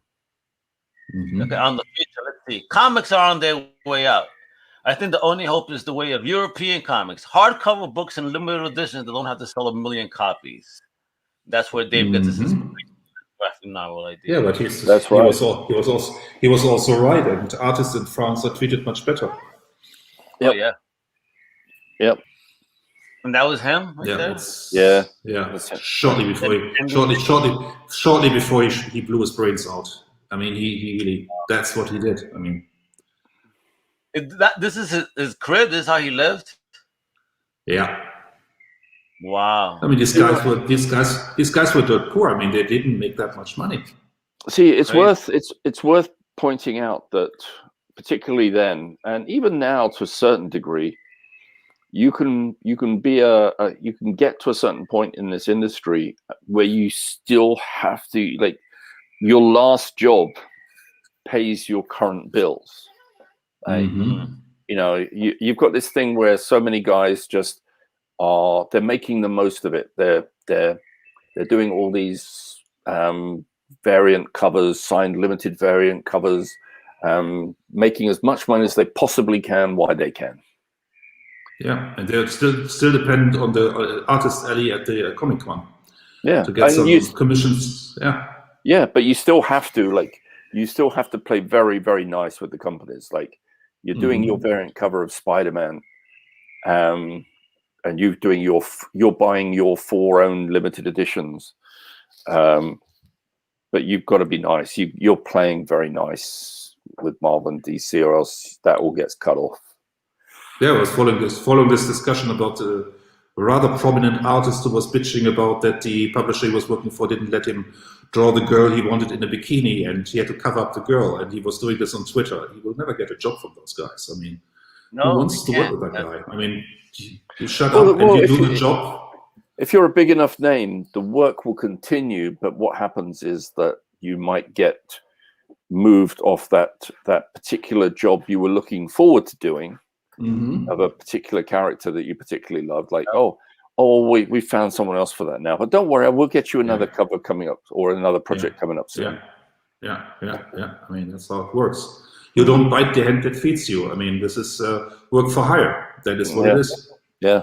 And even if you get upset, just don't do it socially, or at least on these platforms like that. I mean, it'll get over it, and you're only burning bridges. Stop burning your bridges, guys and gals. Don't do that. Yeah. It's difficult. Discuss it privately. You can say, well, basically, I would rather not do it. But if you insist, I do that. It's no problem. Yeah. You never know if that operation could open more doors later on.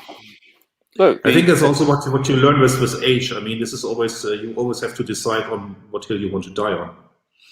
Exactly. Yeah. The companies always will want to make they will squeeze every single penny out of you that they can. Like, they'll put your artwork on T-shirts, whatever else.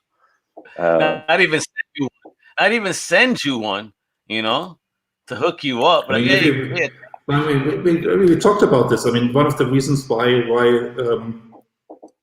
the image artists left Marvel was because they were not getting any royalties on the art put on T-shirts and so on. They were not getting any cent for that. Yeah, that's bullshit. They should have got something again. Companies also got to appreciate their creators at the end of the day. I understand there's a big machine, but just you got to have some type of appreciation and respect. Bottom line. I think this is also so interesting. We talked about this period also in one of our podcasts. I mean, if you go to DC in the mid 80s, they were really giving their creators a lot of appreciation. I mean, Janet Kahn did. I mean, how they brought on all these British writers and artists and they really, from all accounts, they treated them very fairly. I think look, at the end of the day, the ideal marriage is having the publisher support the creative teams and pay them properly, compensate them properly. But again, they share with the creators, and that way they keep the creators happy, move forward. How much does it really hurt to share a little bit in t-shirts, merchandise, a little bit of the film and TV money? You don't have just enough to make it fair and equitable. I think it's also, I mean, I do not believe a lot of things Todd McFarlane says, but I believe that when he says it wouldn't have taken them that much to stay. I mean, I totally believe that. A little bit of appreciation, a little bit money for the t-shirts or whatever, and those guys would have stayed. Yeah, possibly. I think that's a simple solution. Yeah, I think it was Image and Marvel at the time. They both damaged the industry in ways that it never recovered from, because Image was they wanted better compensation, which they should have got, but by the same token, they then became Marvel. Yeah, they tried doing the same thing, and to be honest, they weren't up to, not all of them anyway, not all of the creators were up for being able to take the responsibility and to keep the machine going, like being able to produce a monthly comic. They were doing it for Marvel and DC, but they had the support of the company. And by the support, I'm talking about every aspect of it.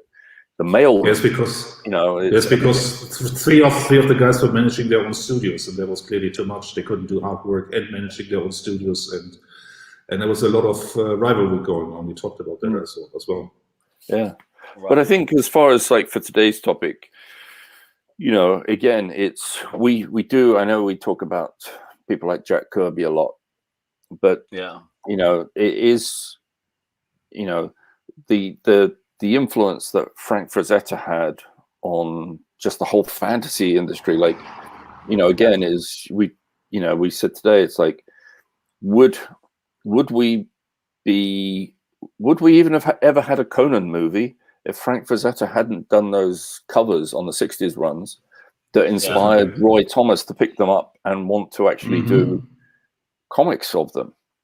Yeah. It's his, how many people picked up, you can't underestimate the power of a really good cover artist, like picking up Eerie and Creepy and for a Frank Frazetta cover, but you've got people like Wally Wood, Al Williamson, Richard Corbin inside.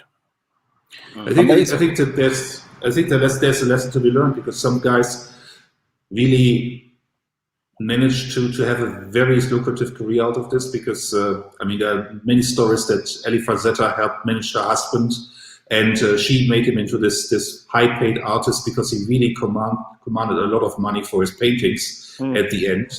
And that is a lot of work behind the scenes done by a wife who knows how the game is played. And we talked about The Sad Life of Wally Wood. The other story, by the same token, is Joe Orlando, who worked with Wally Wood, became co-president of DC Comics, and he took over Mac eventually when DC bought it. And the other famous story is Al Feldstein, who wrote all these stories for EC Comics. He, at one point, was the highest paid editor in America. Not the highest paid comic book editor.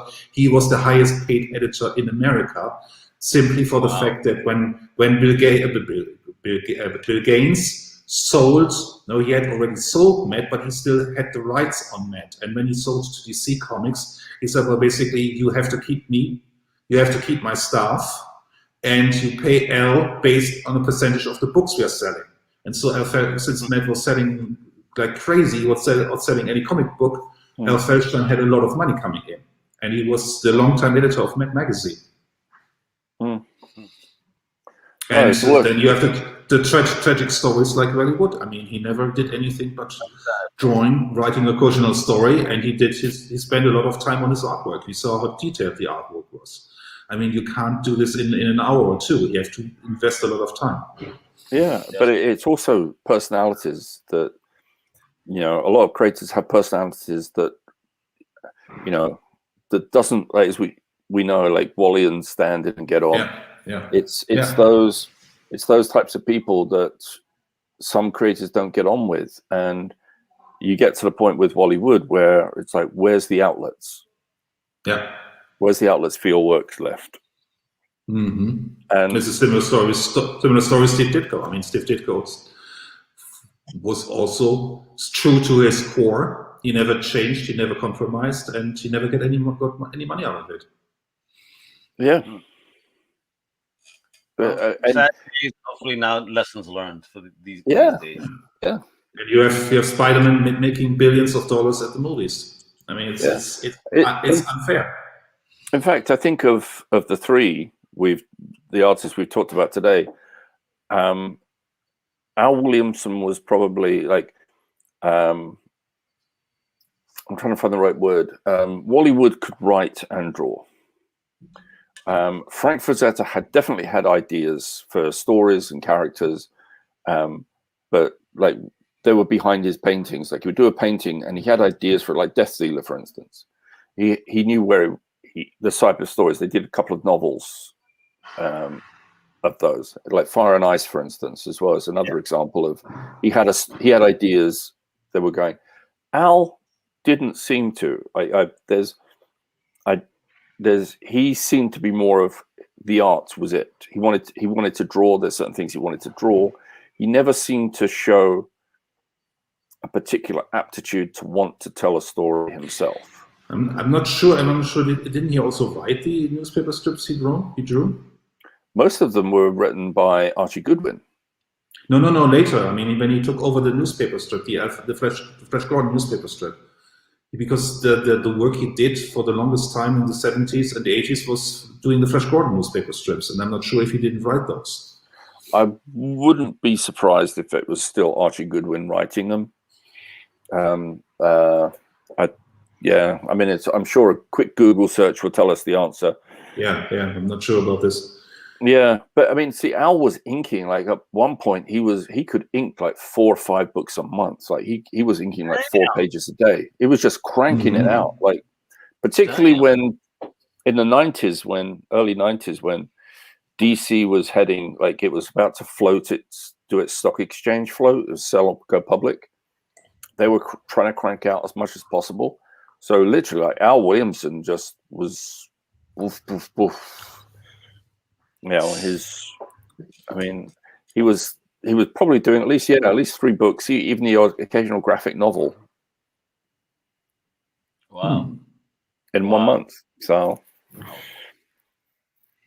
well, the OG workhorses. I'm not saying that anyone doesn't nowadays, but I don't hear about it nowadays.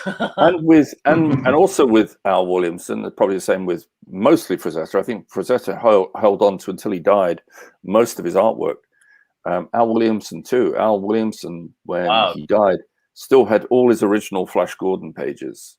None of that got sold in Star Wars. I don't think any of those got sold until after. Wow. After he died. That makes a lot of sense. He didn't need it. He was right to the very end. He was working. So it wasn't like, no one was giving any work. You better sell some of his artwork. It was still very much in demand. To the end. Crazy. Yeah, but kind of sad too. You work until the end, to the bone. For example, dying with a pencil in your hand. I mean, it's kind of insane. Yeah, I mean, Alfredo Alcala, people like Alfredo Alcala, like literally he died penniless, like nothing. And since we're talking about creators that passed, how about just very recently, before we end the show, John Paul Leon? So young, God, yeah, horrible. Talented man, very talented. Sucks. I mean, it was one of those guys where you know, it's like you see an artist rise and he gets to a certain point and prominence, and you think like, wow, okay, like what's he going to be doing for the next 10 years? Mm-hmm. And that's gone. Yeah. So, very tragic. Yeah. I don't think he hadn't even peaked yet. I think he was still, his work was still growing. I mean, you know, a new generation was finding it. You know, a whole new generation was finding his work. You know, especially since everybody's looking back at the milestone, coming back slowly. Everybody's digging Static Shock. The name is coming up around a lot, and he obviously was, you know, a part of the birth of that character. So, he was being found by a whole new generation, and it sucks that he passed away so young. Yeah, definitely. I mean, it's amazing how people like him and artists like even like Lee Weeks, who has been around for a while. His stuff's been amazing for years and years, and only now does it seem like, oh wow, we've got to have a Lee Weeks variant cover. It's like, where were you like 15 years ago? Like his stuff's been brilliant. His stuff's been brilliant for like 20 years. Yeah, but it's fine so long as they get their flowers, you know, while here, and they see themselves, you know, that they're being appreciated. You know, better late than never, brother. That's what I'm gonna go with there. Yeah, you know, I appreciate you guys, brother. I'm giving you flowers now. Thank you for joining me. Yep, and everyone that's still watching. Yeah, man, absolutely. You all guys rock. All right, so we'll be back in 2 weeks. This has been awesome. I mean, thank you. You taught me stuff, and now I got to start going on Amazon or wherever to see if I could get some of these graphic collected editions, because I got shitty shops by me, unfortunately, that don't have real inventory of books. So this is awful. That's I'm in New York. You can find a shop where you can find old stuff on deck. I don't like ordering online, but but the stuff he's showing me, I have no choice. Well, no, that's a big issue actually. It's a lot of comic book stores only have a limited amount of space. So, and it's like they're trying to carry current stuff. They want Batman back issues, whatever else is hot. Oh, they really hardly get back issues nowadays. And then the shops that I've seen, they hardly, there's only very few that concentrate on the back issues. Only stock trades. Man, but old school, buy a collection, put it up. You'll find gems, and you sell all this shit for 50 cents to $1. People will buy it right now quickly. Dollar boxes don't last. Oh yeah, but the stuff like the EC collections, it's I can imagine for retailers, because they're quite expensive. It's you don't want to put too much cash into something that you think it might sell. And ordering shops is hard too, because the diamond is their supplier, for example. You know how it is. Well, the bigger guys come first. You little guys, you gotta wait. I mean, I waited for a specific book for my daughter. I got it like maybe 3 months after the fact. I mean, I still got it, but wow, 3 months, that's how long they waited to ship it to the shop. I mean, bullshit. I mean, I may have lost interest by it or bought elsewhere. Yeah. Ordering got to get better for stuff like that, and I would definitely do it through a comic shop. I really got to give my dollars to a local shop rather than, an Amazon or something like that, Yeah. Yeah, Amazon doesn't need your money. They don't need your money. No, there was 2 local comic shops to me, and they're both out of business now. So, unfortunately, they said we got to close days. No, so unfortunately, like over the last 12 months, it's either been Amazon or Kickstarter for me. Well, Kickstarter's been kicking ass. Okay, before we go, let's close it at 2:30, so we got 6 minutes. But I see Kickstarter's definitely been kicking ass, and continuously so. Non-stop. I mean, I know a multitude of people. All I get is their recommendations via email. I get swamped. Right, my God, and that's their comic shop. They're literally the same person will pull or find a new project every week, and I'm talking about 5 projects. Wow, this is great. This is like their local comic shop. This is where they pick up their indie Kickstarter. Yeah, it's those Kickstarter alerts that you get is literally the equivalent of previews. Do I order it? Oh, okay. Yeah. I think we haven't talked about that. I mean, this is a great outlet for artists these days also. Yes, it is. and for them to test their waters, own their own IPs and properties, the way they're able to release it. I mean, and it's very successful. So many are making a great amount of money. I mean, it's not a few; it's a lot of them making a good amount of money, which seems like it's a fair playing field. It's not for a select few; it is for everybody, for real. Well, the thing is, like, let's say if you're doing a book for DC Comics or Marvel, you're probably having to sell 50,000-60,000 copies before you see a royalty. Jesus you do Christ. you do a book for Image, and you're seeing a royalty after like 5,000-7,000 issues. Kickstarter, you're seeing a royalty after like 2,000 issues, because you're not. There's no discount. You're not dealing with the distributor. You're not dealing with retailers. You're dealing directly with the customer. With the consumer. So again, so you don't need to sell as many, and you can, you can do your digital copies directly as well. So, and that's always an option. That's always the first tier on the Kickstarter is the PDF. There's no overhead on shipping there. You pay that price. I mean, it's one file. You're constantly going to keep sending anyway. So you profit on that one alone. Yeah. Realistically, on that master copy.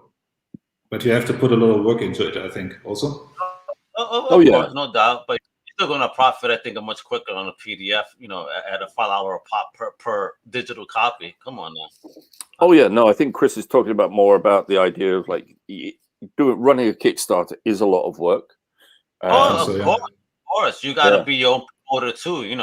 There's people that kind of guide you in Kickstarter, but the promotion and getting onto press, that's your responsibility as a creator. Make sure that your project does become successful. And of course, have your project done, I think, is the best idea before you do your Kickstarter. So that way you're basically funding shipping and all that and funding the next project in advance. Yeah, I know it is tough to produce whatever, like if you're trying to do something like a graphic novel and trying to do that all up front before you start your Kickstarter. But if in that instance, if you don't have a big following, do something smaller. Do a 32-page comic, a 32-page story. Let people see your work, but still finish it first. Well, exactly. You could even be 3 issues ahead if you want to do a per issue basis. At least have something. At least have that first issue ready.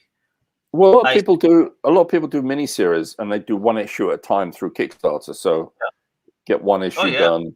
Yeah, I know a creator that does it. That he does Kickstarters 1 page at a time. Right. Whoa.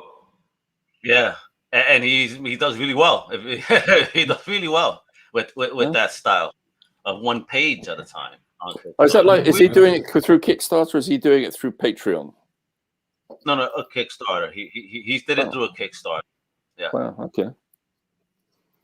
I don't know if he's still doing it like that, but I remember when I spoke to him in Mass in 2019, that was his method. That's a crazy style. Awesome. All right, guys. Well, we should wrap it up. We did over 2 hours of awesome knowledge about Frazetta, Wood, Williamson, legends in the industry. They all rest in peace. They were tremendously talented.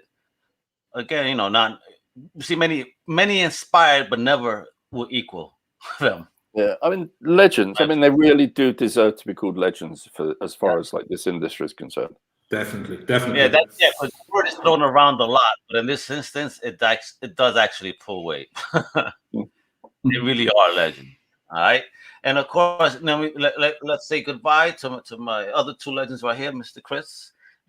As he stated throughout the show, make sure to peep his columns on ComicCrusaders.com. Comic Book Confidential and all that goodness. And obviously with Dave, man, what's popping? Where can we stay tuned with all the stuff you're working on? Because I know you got stuff you're working on, goodies. Any places where we're getting teasers of anything that you're possibly working on? Well, don't forget, if you're going to get teasers, they're going to be here first, man. Come on. Excellent. But yes, I'm currently working. I've just sent a script off for a graphic novel to one artist, working with a writer who I'm going to be sort of editing, kind of bit of writing with him on a graphic novel, working on another just started doing the research on another graphic novel I'm doing. And yeah, several other projects as well. So all soon to be announced. Yeah. As soon as I've got something to show.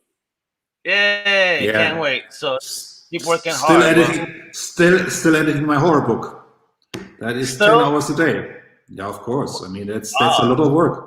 So you've a long book. So have you written it now and you're just editing it? Mm-hmm.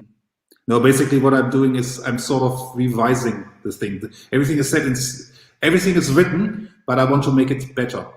And this is what I'm doing. It's like it's written, but it's like I compare it to inking. What I'm doing now is inking and coloring, giving every sentence a little bit more heft, moving a little bit sentences around a little bit, and that takes a lot of work. It's 280,000 words, so it's a lot of stuff. Every sentence, and every time I go back to a sentence, I say I can do this better. And as long as I have this feeling, it's not done. Don't drive yourself crazy though.